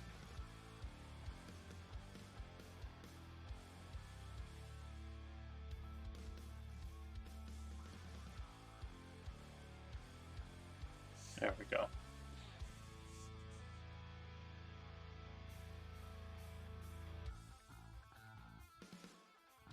Alright, so for all the new folks that are in here, just want to explain a little bit about what today is. Today was supposed to be my technical tryout on Tuesdays, where I just play in the sandbox and I work on techniques or end products or what it might be, getting certain effects. However, so that's my Tuesday nights. Friday nights, we just finished the Film Case Brigade, which means anything that I have started, I try to finish, because I have so many started projects from 2 years ago. They're half done. They just need to get done. And on Sundays, I do what's called a paint along. Now, the paint along is just me. I just take a random miniature and I tell you what it's all about. I tell you what miniature it is, so if you want to grab it and you want to paint it with me, you're more than welcome to, or you can watch the VODs and paint along with the VODs. If you join the Discord, !Discord. Well, alright, we're going to try it one more time, this time with feeling. If you join the Discord, then I'm using the Discord as an information hub. It's not really something that you have to kind of use all the time. I know everybody's got Discords out there. We're all part of Discords, but because we're all part of everybody's Discord, we're not really in anybody's Discords. Mine's more of an information hub where you can stop in, get, if I do like techniques or whatever, I throw videos up there. If somebody has a special way of doing something, they can throw it up there. But you can also go to the Paint Alongs 2024 and find out which miniature we're painting for the entire month. We paint this for the entire month. And the first 2 weeks is tabletop quality, and then we kick it up a notch for the next 2 weeks, trying to get this to a little bit more tabletop plus quality using other techniques. So but because it was Easter for me on Sunday, we're doing this on a Tuesday instead. So that's why we're doing this today. So if you're wondering, this doesn't happen all the time. This is supposed to happen on Sundays, but because we have a total eclipse coming next weekend, there won't be a Paint Along Sunday. So I decided, let's do it today and get to a good point, and then we'll come back to it in a couple weeks to finish the job for tabletop, and then we'll spend the other 2 weeks getting it to another done state. But that's on Sundays, so those are my streams. So normally I'm only on for an hour and a half on Tuesdays, and we just do all kinds of stuff. Whether we're trying to figure out how to do bamboo, or I'm painting some wood, or if I want to try OSL, that's what my Tuesdays are. I will take the opportunity to say that the eclipse is on Monday, by the way, right? But we're traveling on Sunday so that we can go see it we want the 100% total eclipse. I mean, it's around our area, so we're leaving on Sunday to be there for it on Monday. But right, so the total eclipse is on Monday, the 8th. We're going on Sunday and spending a weekend where we can see 100% of it. So that's this coming weekend. But if you join the Discord, you also have a chance to do the advertisement slideshow, which is up here. And what happens is every time I stream live, no matter what I'm streaming, I try to give a little shout out to all of the streamers that I follow, or all the awesome streamers out there, so that you can go and check out more streamers if you need to up your repertoire. So if you join the Discord, advertisement slideshow, you can go to slideshow live, ! Slideshow live will tell you how to do all this stuff. And all you have to do is give me a picture of your most proudest piece. It could be your best piece that you've ever done. It could be an award-winning piece that you finally got. Or it could just be, hey, you know what? This is the best non-metallic metal I've ever done in my entire life. You can just throw it up there. I will make you a promo slide, and then every time I stream, you get shouted out on my channel. Speaking about shouted outs, let me give you my unofficial sponsor one more time. Today's unofficial sponsor is brought to you by Tabletop Armory.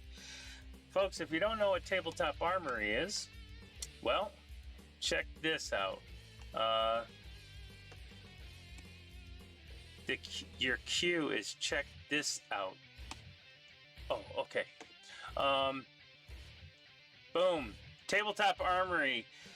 Look at all the cool stuff that you can get from these folks. They have terrain. They have dice trays that close up for storage, organizers. They have all kinds of terrains for forest. They make little forest things here. The one thing that I got from them at ArmorCon is this guy. This guy holds all of the paints and tools. It's just a great organizer. Go check out Tabletop Armory. See if there's anything in here that you might enjoy or like. And if you do happen to buy something, just in that comment section, just let them know Gel Tip sent you. Again, these folks won't know who I am. It's always fun to make them wonder, why do I keep getting things from... Why do all these people keep telling me Gel Tip sent them? But you can go find them at I did this incorrectly. There we go. At tabletop-armory.store. There you go. There is the unofficial sponsor of the stream today. They have no idea I'm doing that, by the way. So it's even more fun when you tell them to that I told you to go there. All right. So I want to actually start using some of the ivory. So we're going to put some ivory on the palette. This is Monument Hobbies Ivory. And I'm going to use this to mix in with that gray that we started to use. We started to use the warm gray. Now I'm going to mix in this color here. This is the ivory. And I'm also going to add in a little bit of that brown, that black and brown there. Really warm this gray up. Add a little more ivory to this. There we go. That's what I want. So it's going to be sort of this bright, warm gray. I kind of probably just use that one, but that's got a little green to it. I want this to have the ivory. I know I keep adding the black and brown. There we go. It's going to look gray because of the black that's already in it. And we're just going to go in and we're going to paint those teeth with this color. And I want to try to leave some of that black around so that you can actually see it.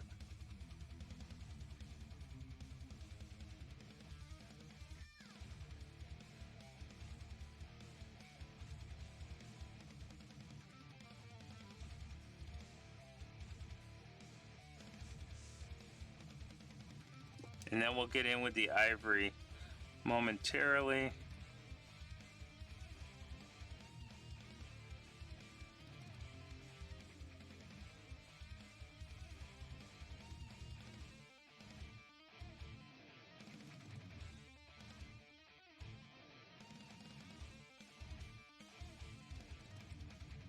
So I'm just hitting the top and then dragging it down.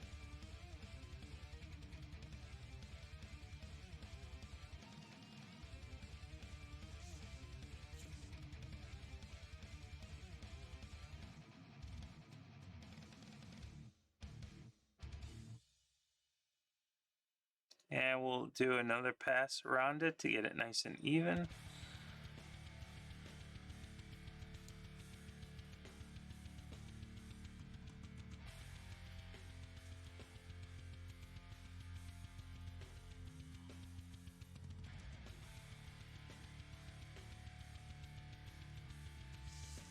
There we go.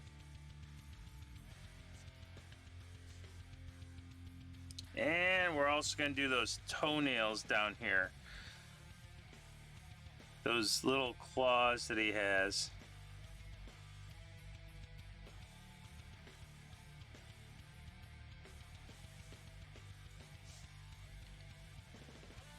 And sometimes we'll have to do some cleanup. Sometimes we do them perfectly. One of these days I'll start using my magnifiers again.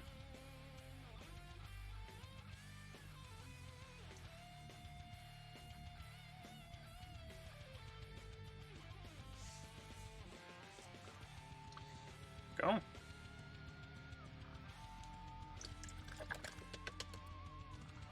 His own little tippy tabs. That's right. Little tippy taps. All right.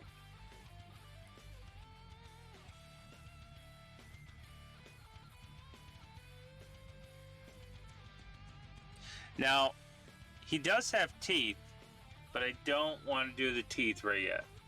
So don't do the teeth just yet. There's something I'm looking at for the teeth. So let's just add a little bit more ivory to this gray.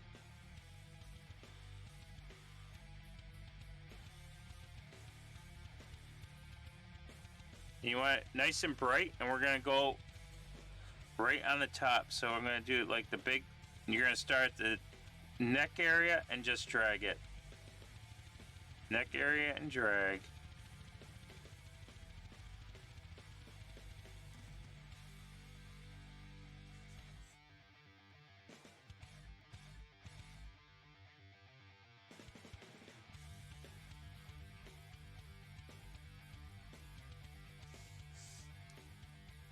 I don't like that.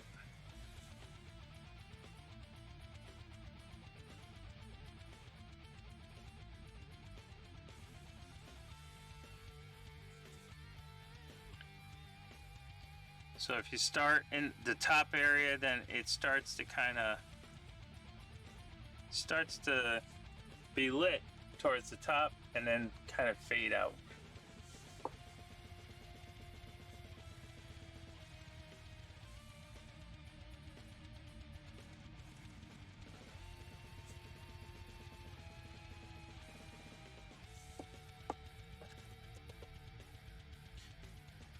I think these fingers need a little bit more of this burnt orange, so I'm going to actually go ahead and do a little bit more burnt orange on these fingertips.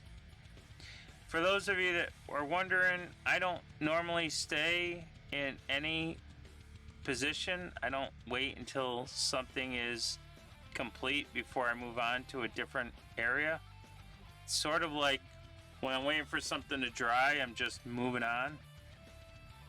So if I notice something, I just tend to jump around a little bit. It's probably not the best way to paint miniatures, because then you tend to forget something, or you're like, oh, I should probably do that. Or I guess my feeling is that if I chose to do something, or I want to do something different, or I want to try a technique or something somewhere else on the mini, and I've already done, like, let's say I'm done with the skin already, and then I had this inspiration, it's sort of like I would ruin what I had just done, and we don't want to do that. So I don't normally stick to any particular piece here. I'm actually going to go and add a little bit of this dark orange that we had with a little bit more orange. So I want it not as darky, but I don't want pure orange. And what I want to do is kind of get under this neck here, because I don't think all of this is fur. So, but I think it is in enough shadow that I can get around here.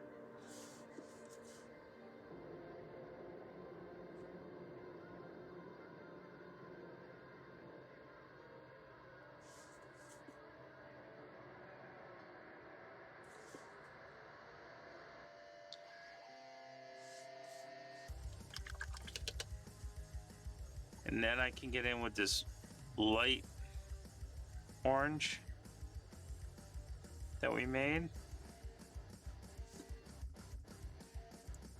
And that'll blend right in there a little bit better. That's what we're looking for right there.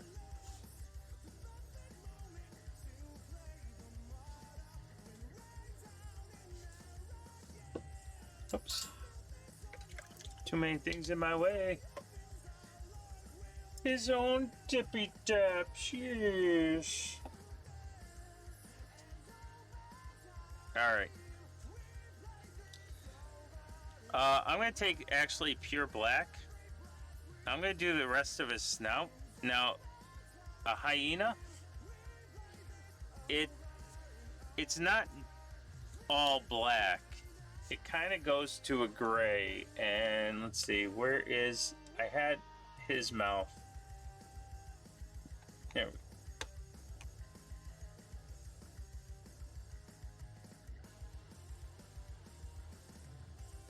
There we go. I don't know if this is going to be able to be shown, but that's what I'm looking at. So this is, there's like this dark brown and it goes all the way to black. And if you look right here, he's got, this is a whole different feel. We're not going to go gray up here on the top of the head, but I'm looking at the nose and around the snout. So all of that's got to be black. So that's kind of where we're going with this. So I want to do the front black. This is not the dark blue that we were using. And I kind of want to look at where the nose is and go kind of come down straight from there.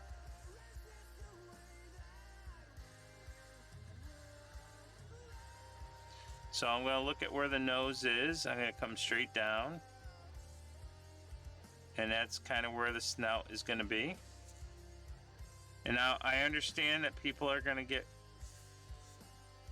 upset because the mouth isn't going to have any definition, but the mouth is actually going to go much brighter than you think. So it's going to actually contrast this black that we're putting in there. So just going around the nose, going around the front. And we can also highlight this, and I wouldn't highlight this with a regular gray. I'd probably use a little bit of the burnt orange mixed in with some of that gray. So we kind of want that. Now just looks like we put black in there, which we did. But what I'm going to do is I'm going to take some of this black, some of this burnt orange, and some of the bright gray, bright warm gray. And I'm just going to kind of paint a little bit over that black area, that black line that we did.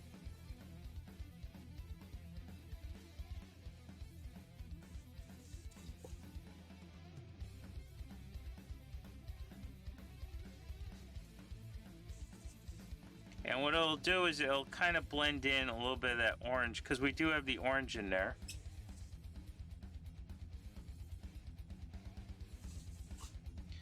And then we can use this to also highlight. I'm going to just highlight the jaw with this. And I'm going to highlight just above the teeth with this.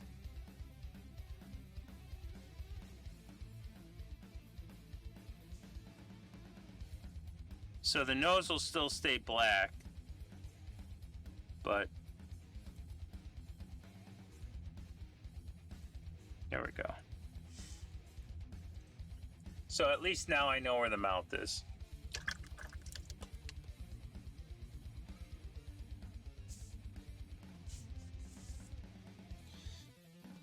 All right. Take some of this orange.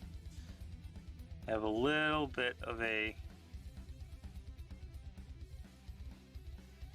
line right here.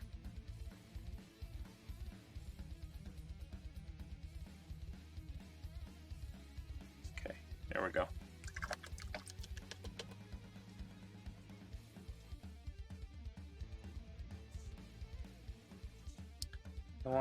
Kind of really want more orange in this face, so I'm going to just kind of bring it down here.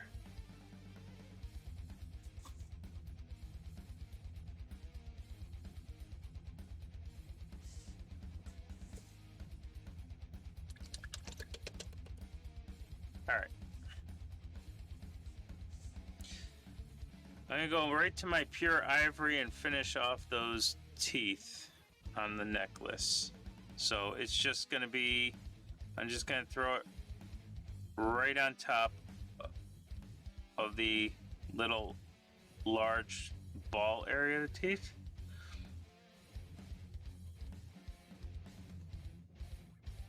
Right where the neck is. because that's where the darkest part is, and you're going to actually see that come a little bit brighter.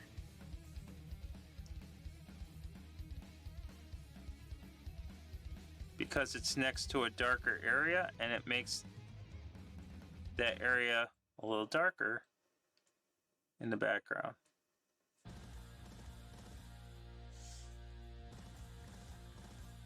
Like that. So if you do the whole tooth in ivory, then you totally lose all of the midtones that we put in there. So if you really want to get more of the tooth, then you kind of have to be very careful. I'm not going to do it on all of them, but you have to kind of get a fine line on that tooth so that you're not totally getting rid of that midtone.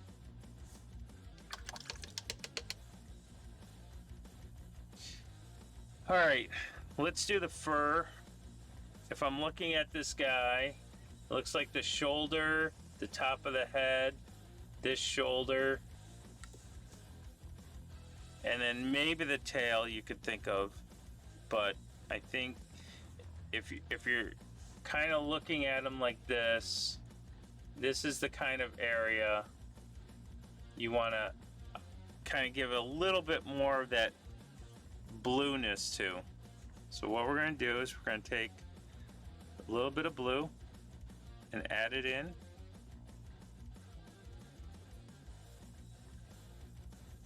We're going to add a little bit of warm gray to that.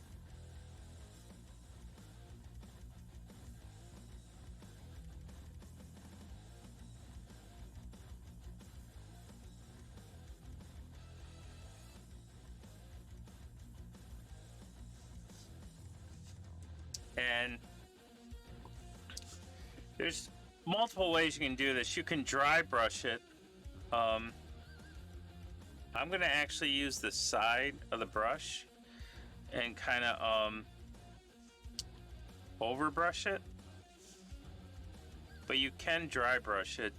You have to be a little bit more controlled with the dry brush because you're going to hit the orange flesh if you don't. So really what you want to do is just kind of lightly touch this textured fur kind of where you want the highlight to be.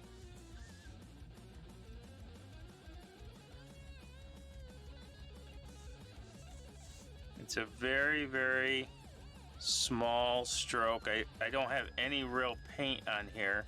It's still wet. I'm not dry brushing with this. But I'm just using the side of the tip to kind of hit, because it's a very textured surface. You don't necessarily need a dry brush for this. But you don't jam your brush in there. We just got a raid, folks. Let's find out who that raid is. I'm gonna do a little bit of this. A little bit down here, not too much because it's not really in the highlight. Ladies and gentlemen, Rubik's Cube is coming in with a party of one. Welcome in, Rubik's Cube. How is it going? Let me give you a quick shout out, sir. At Rubik's Cube. Hey, it's JP Got Rockets. What's going on? Why is this not doing? There it is. There it is. Shout out to Rubik's Cube. We'll give JP Got Rockets. JP, I'm so upset that we didn't get a picture together. You know how many pictures I missed with people? It's like unbelievable. I thought I got to meet everybody, but I met nobody. That's not true. I met a bunch of people, but it feels like I missed so many people. So many people. Where was I going with this? Oh. Just going right under here. So even though that this doesn't have a sharp blue tint to it, it's more muted. That blue is actually bringing out more of the brown, or that orange in the brown, which is really nice. And again, I'm just using the side of the brush to kind of hit some areas.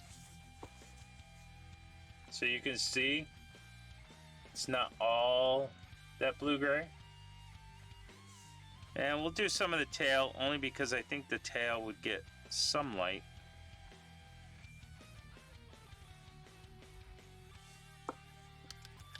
It's okay, we know we met.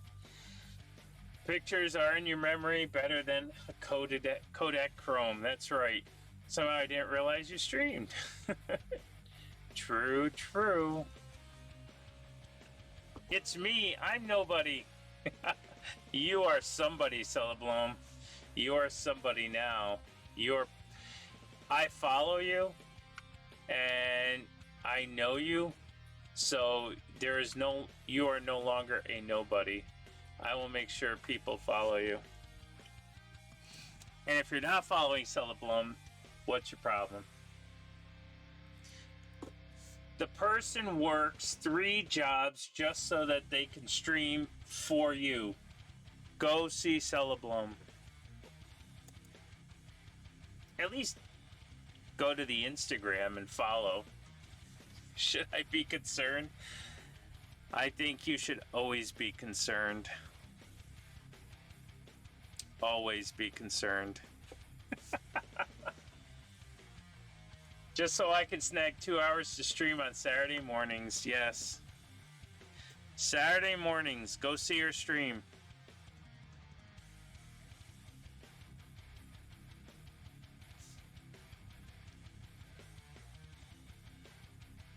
I really shouldn't be doing all of this. I shouldn't really be doing all of this fine-tuning stuff. We should be painting, right? This is a paint-along stream to get something tabletop ready. Okay. Well, if that's the case, let's spend the last 20 minutes of my stream working on the mouth. So the way I'm going to do the mouth is we're going to get some red. We're going to mute it down as we do. Your Q line is red. Okay. Well, we're not going to get red. What we're going to get is a push pin. Your Q line is to get a push pin. I just had a push pin like 3 seconds ago. Because there it is, see? Alright. For those of you that are keeping score, this is the Blood Red from Reaper 909003.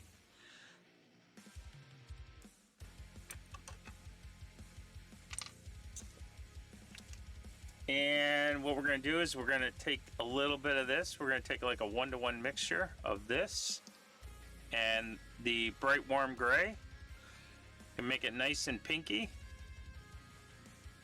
And we're going to go right into that mouth. I mean, you get me. So yes. Did I PNT last week? Adepticon? Whoops.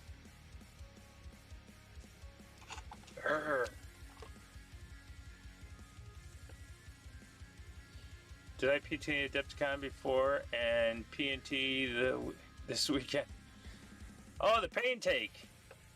Did a pain take this week. I gotcha. It's better than Saturday morning cartoons. Saturday morning cartoons, I wish they'd bring them back. I miss... how many people want Saturday morning cartoons back?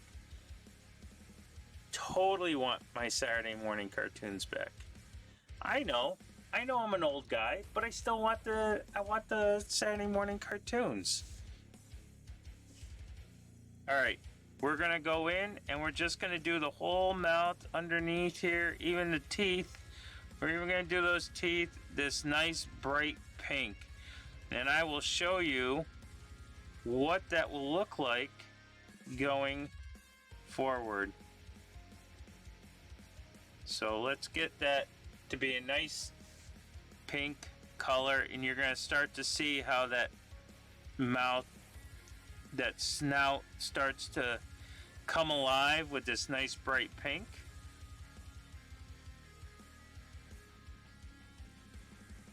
I know.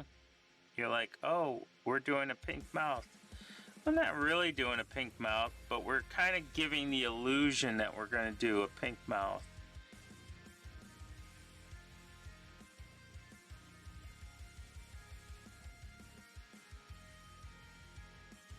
So just be nice and careful and get only into the mouth.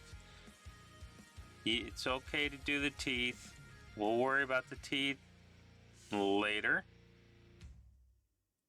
But if you don't have the mouth done in this nice muted red tone, then we can't do all the necessary things to make it look vicious. Because I'm going to show you what it looks like when it's vicious.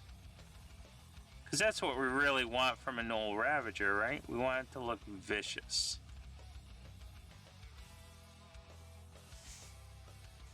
Okay, so there he is, in his glory. I wouldn't have time to watch them. They're all day long cartoon channels. I know, but the all day long cartoon channels, they're kind of like different, I guess. My stream is literally themed around 80s cartoons, He-Man, Thundercat. I know, that's kind of where I wanted to go too. I absolutely love cartoons. I mean, I like all the cartoons. I tried watching SpongeBob. I don't know.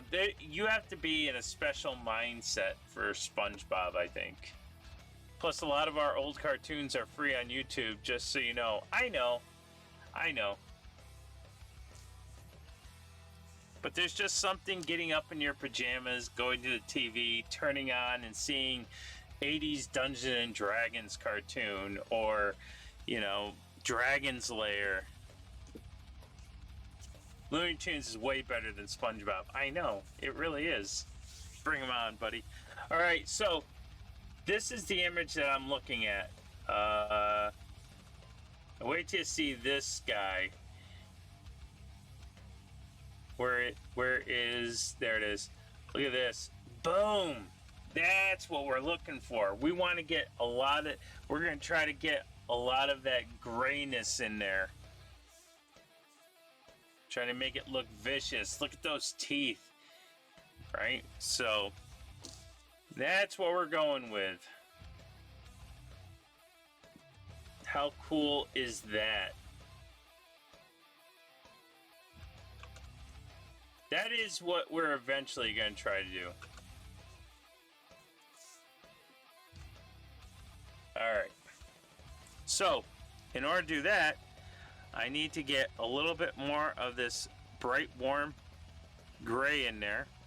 And we're going to also add a little bit of the blue. Not a lot of the blue. Just a little bit of the blue. What that does is it kind of desaturates. And we don't want to put this on the teeth. We want to get this just kind of like inside where the tongue is.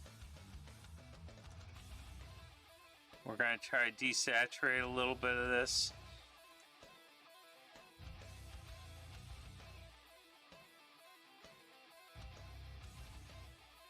So I'm just kind of being around the tongue area.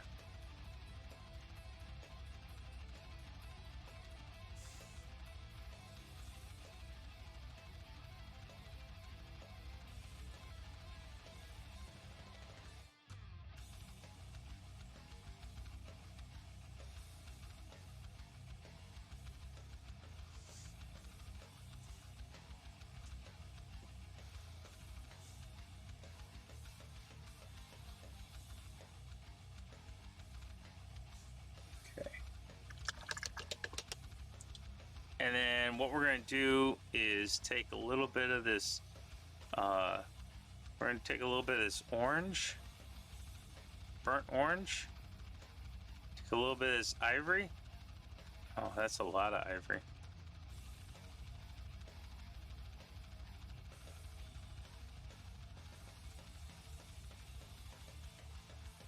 Take some of this ivory. I'm going to add a little bit of the dark brown. A little more of this ivory. This is what I'm going to start the teeth with. So I'm just going to go around and start dotting teeth in here.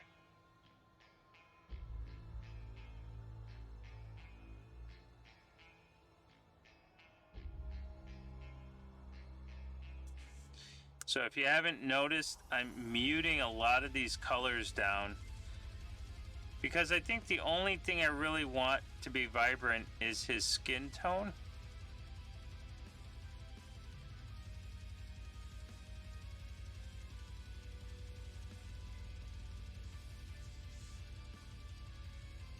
And we'll do the same thing on the bottom teeth.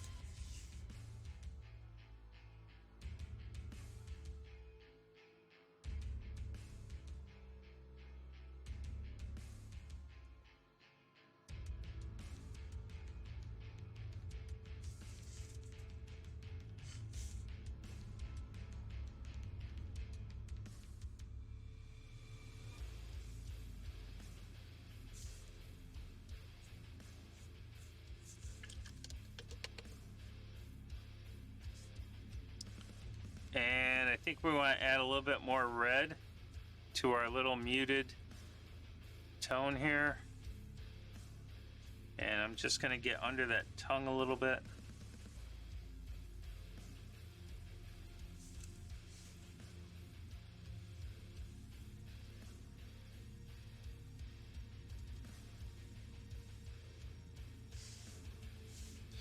And in the back, I want to get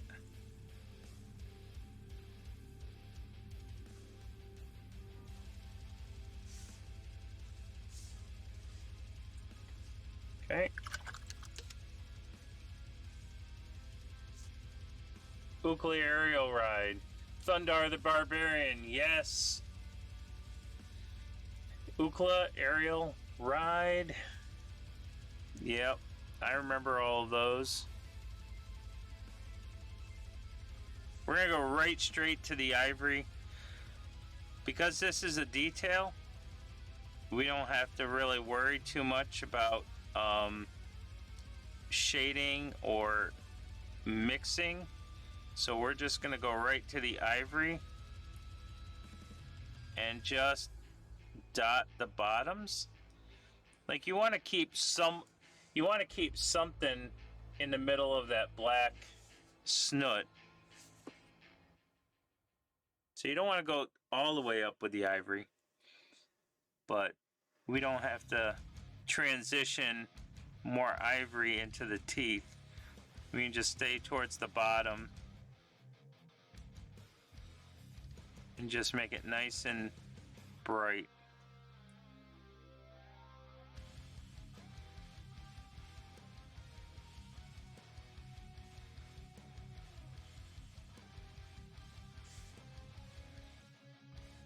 There's one. Now we have to do the bottom jaw.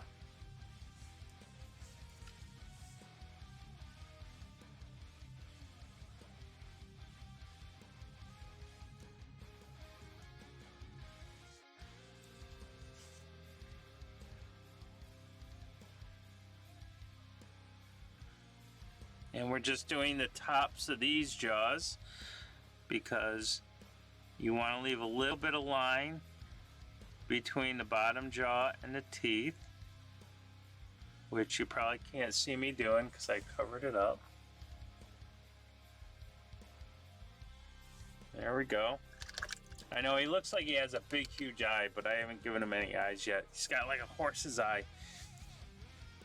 But now we're actually going to take some of the gray and take that red again. We're gonna brighten that up. Keep brightening that up. Make a nice muted down pink. And we're gonna do the front of that tongue. And what we're gonna do is we're gonna do the sides. So there's two parts to the tongue, right? You have that kind of middle part in there. That's what we want that dark blue color to kind of be. So I'm just gonna kind of edge highlight this tongue here. And then I'm gonna do the same thing on this side.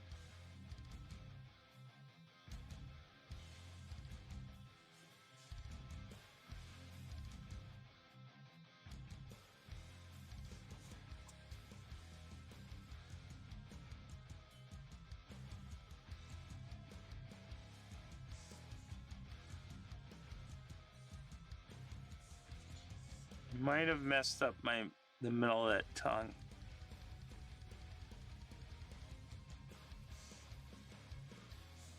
Let's see. Let me get this there.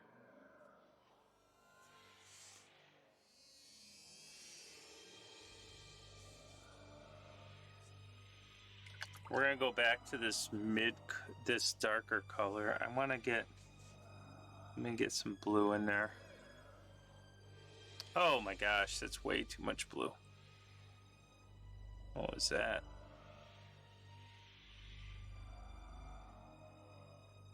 Guess we made it purple. Let's see if we can make this line a little bit more definitive.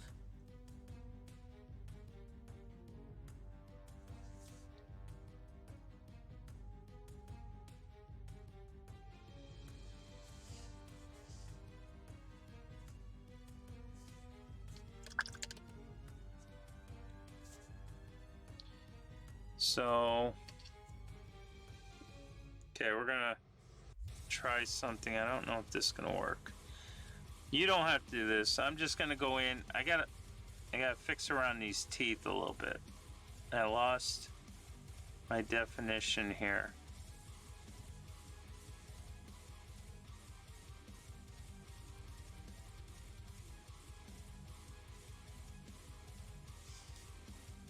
There we go. That's what I want. All right, now that I have that in there, let's do this.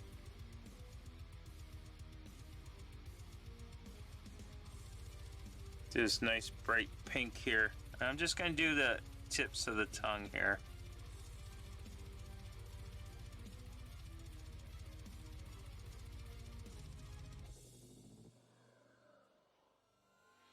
There we go. That's what we want. It's exactly what we want.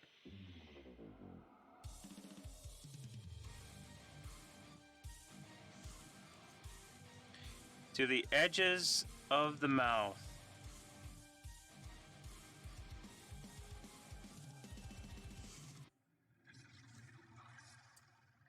See, do the edges of the mouth.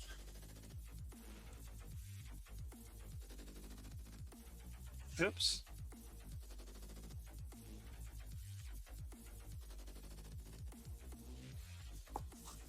All right. And then I'll just kind of go back and fix up some stuff.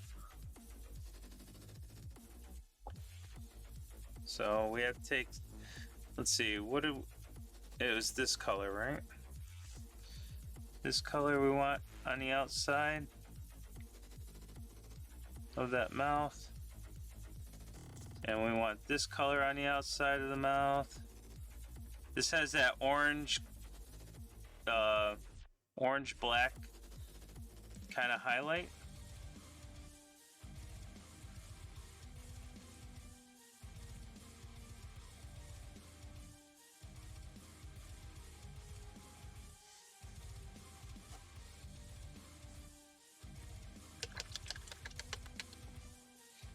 Alright, I gotta crawl into bed now. I'm be useless come morning. Alright, Cellablum, thank you so much for stopping in. Let's give a shout out back to Cellablum. Ladies and gentlemen, if I miss a shout out from somebody, please don't be afraid to do a shout out. I give everybody the option to, oops, I give everybody the option to shout out everybody. Only because I get so wrapped up into what I'm doing that I tend to forget. There you go. We'll give Celebloom a nice shout out. We're almost done. We're just working. So there we go. There's sort of a Gnoll.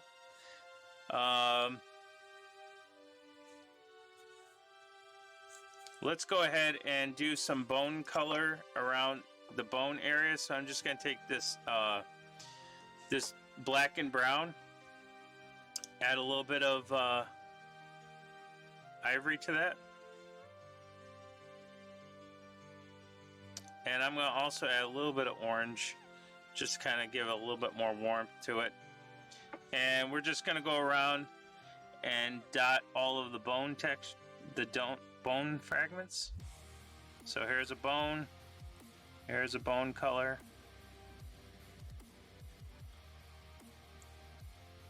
Kind of where we did all the green, we're going to put some friendly bone fragments in there.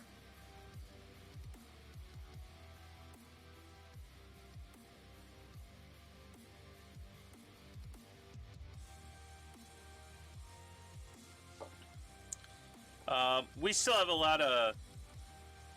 lot of blending to do and cleaning up to do, but for right now we're just kind of working on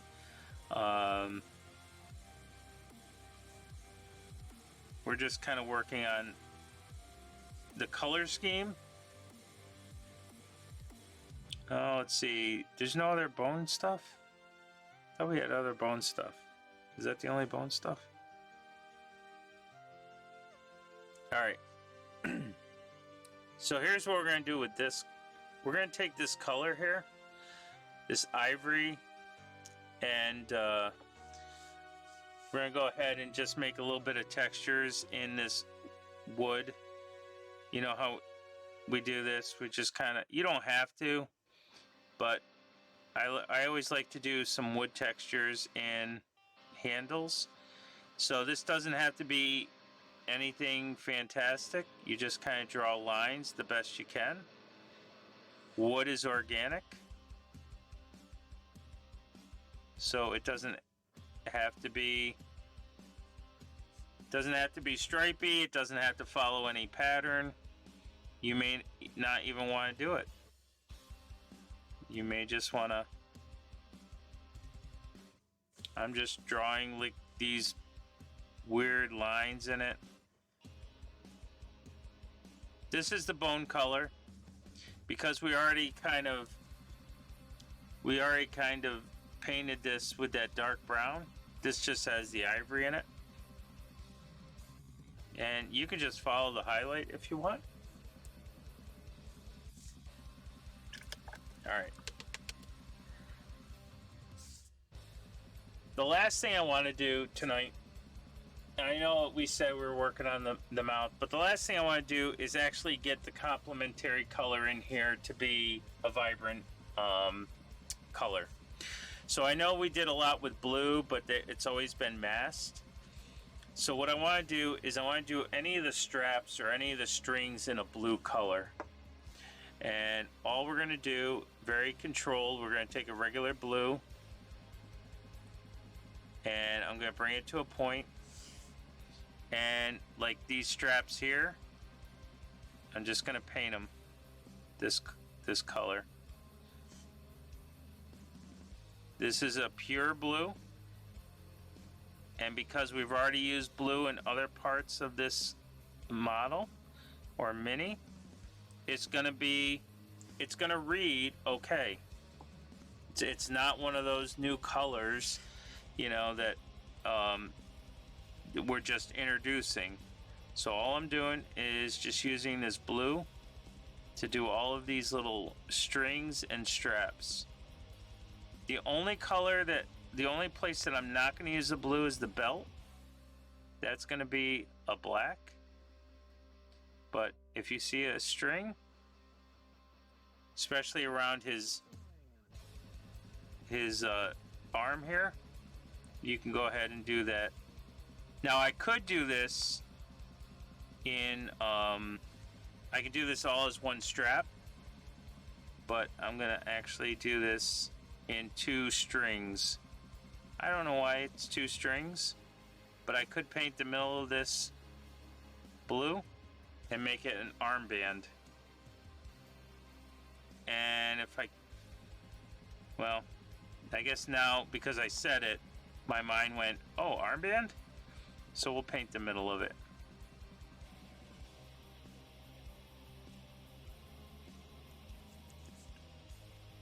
So we'll make it an armband.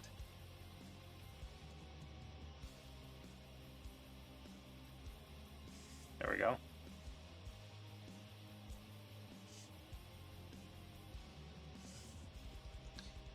And he's got another one over here.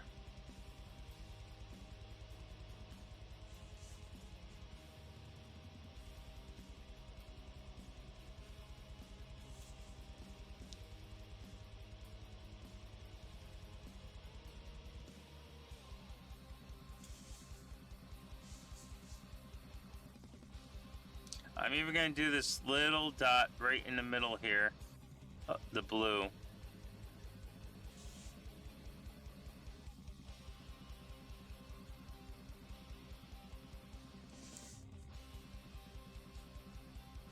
And so what you're doing is you're kind of getting blue all over. Like there's blue there on his arms, in the middle here on his belt. We have it out here on the strings. If I want, I could put it on these legs, or excuse me, not the legs. He's got one on his ankle.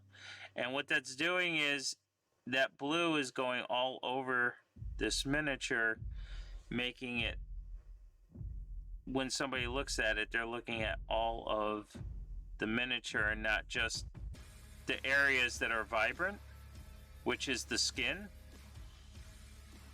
So you want to have that extra vibrancy somewhere that goes all the way through, even though it's not the predominant color, because this blue will enhance the orange brown. You get to see all of the miniature because that blue is so vibrant. It's so saturated that it's going, it's just encompassing everything.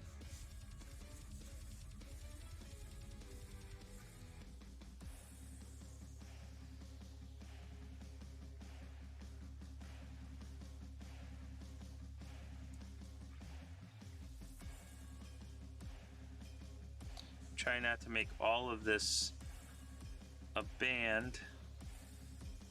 I'm gonna make this a band down here,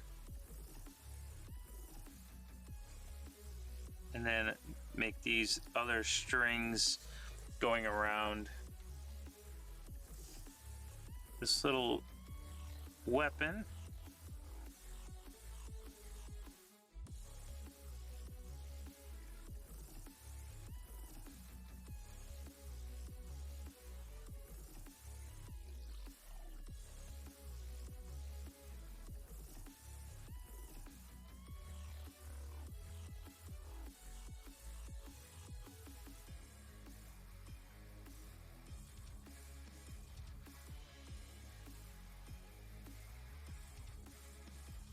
And then when we highlight it, we can pick out a lot of that detail.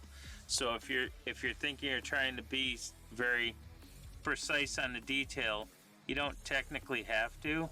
That's what the highlight will be for.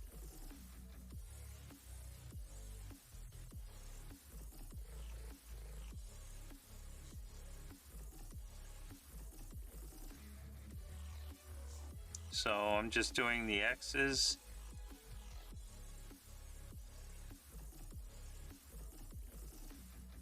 And if you make a mistake, we haven't done anything with the axe blade yet, so you don't have to worry too much about that. You can fix that up.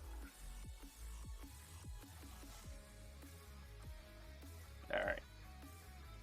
The last thing we're going to do, well, I keep saying it's the last thing, but I'm just going to go in between each one of these teeth and just hit that string that's in there with this blue. Now, if you can't get in there, don't force it. Do your best. But if you can get in there, then what it does is it brings a new level to that blue so that it goes all the way up the miniature. Because there's no blue. We might give him blue eyes.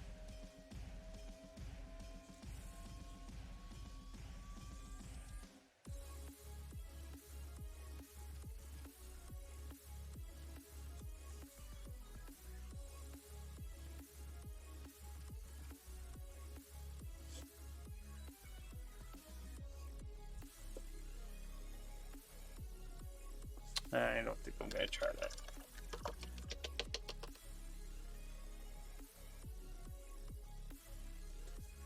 Alright. This looks like it's a good start to the Gnoll. Now, the Gnoll, we haven't put the spots in yet. We'll do that in a few weeks. But take some time to kind of clean up anything you did. Watch the VOD if you missed something or if you're falling behind. There is a string right here that I'm gonna pull it out as I just noticed. So, and I'll forget to do that next time we meet. So let's just get that little string going there. Look at that. There. See how that just kind of pulls in everything? Look at that. Alright. Well, my main goal here today was I wanted to try to do that dynamic lighting thing. So using the 5 colors, we've kind of, you know, we haven't defined the muscles back here just yet. I mean, we can, but back here, it's that dark orange brown with a highlight of the medium orange. On the sides, it's that medium orange highlighted with a lighter orange defined with the darker orange. And then here is the lighter orange, but we pushed the brightness up just a little bit more and we define the muscles with the medium orange so that you're getting sort of that dynamic feel. And we can always pop the color here a little bit. I haven't filtered this back down with the medium orange yet because I haven't gone all the way up to my highest highlight. So we'll work on the face the next time. Oh, thank you.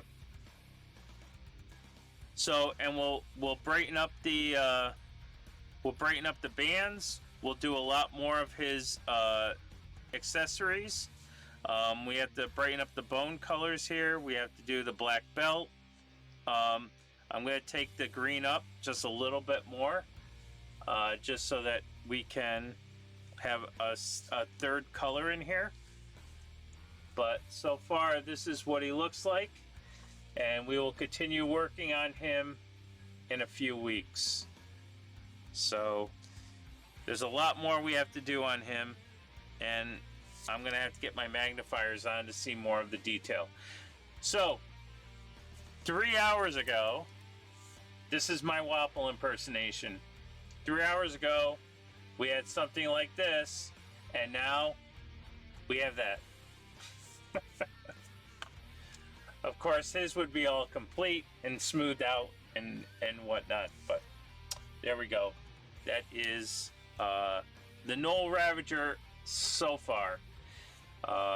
We still have spots to put on him. We still want to bring this up a little bit more. I kind of really want to highlight a little bit more in the front. I was thinking of going more on the warmer gray side of him, but it's all skin, so I don't know how much I want to do that now. He's not furry like a hyena, but we'll see. All right, let me turn off the music here really quick.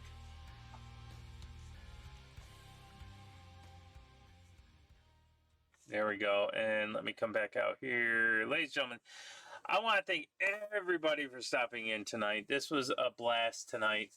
This is not the normal paint along time. The normal paint along time is Sunday nights. However, this Sunday night I will not be streaming. It'll be another Sunday night that I will be away.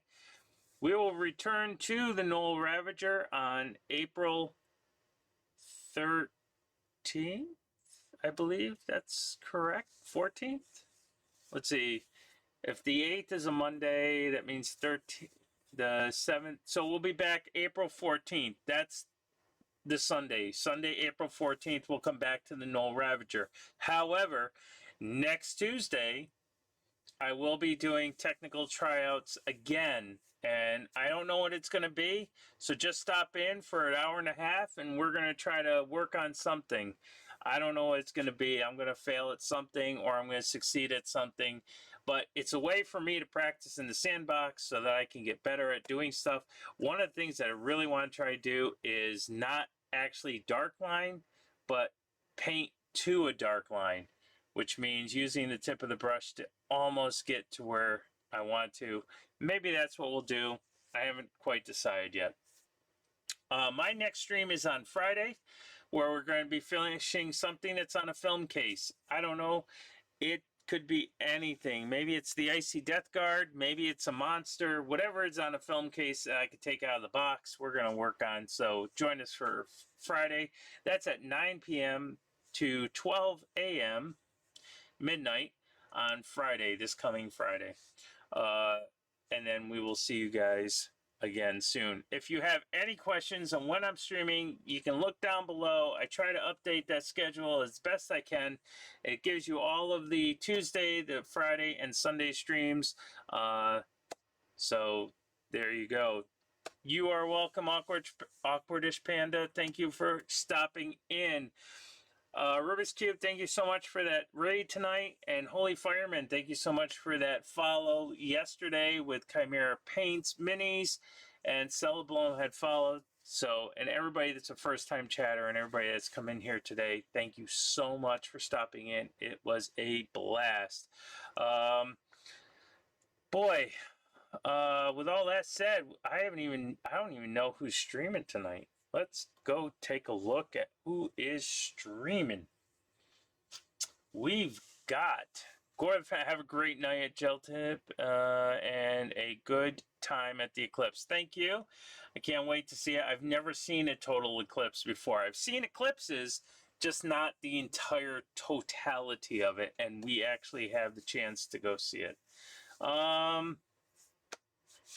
Let's see who is out there. Well, so I don't know who I want to raid into because we have a lot of streamers on here, but let me just give you a list of people in case you decide that you want to go somewhere else than what we decide. But Catmaster is on, Spark Minis is on, Megapedia is on, Useless Wizard is on. These are all people I follow, and these are all people that give great inspiration to when I follow. Crumpy Crane Studios is on. Rottweiler 1616 is on. Bicefalo Art, Bicefalo Art Studio, they're on. Just looking, I have more people on, but they're either playing games or playing D&D or whatever. We got Heroes Brush Hour is on. Crasher 247 is on. Crocodile is on. Old Cheese Whiz is on. I don't know who Old Cheese Whiz is, but so yeah. Let's see, who do we want to go right into?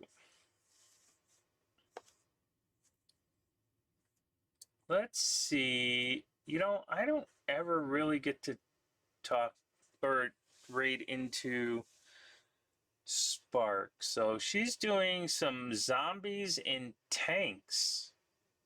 Chonky zombies in little tanks. Boy, let's go check Spark Minis out. And if you're not following Spark Minis, please make sure that you stick around for a couple minutes and see if she's your type of streamer. And if she is, please give her a follow. And if you're already following Spark Minis, say hi to her, and then you can jump to anybody else that you would like to, or stay in her channel. So let's see, Spark Minis.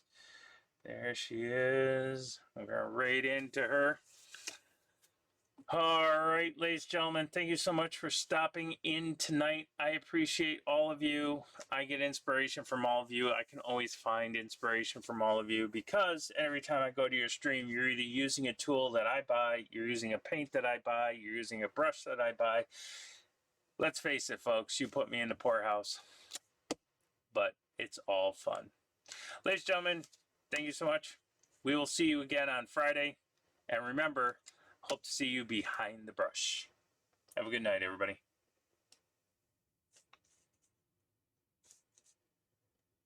These guys coming up to us, but these look like they're the tougher ones. And I'm like, oh no.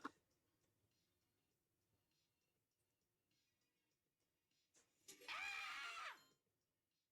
Who's that? We're getting rated A by Joe Tip. A by a party of 4. What's up, Joe Tip? How you doing, my friend?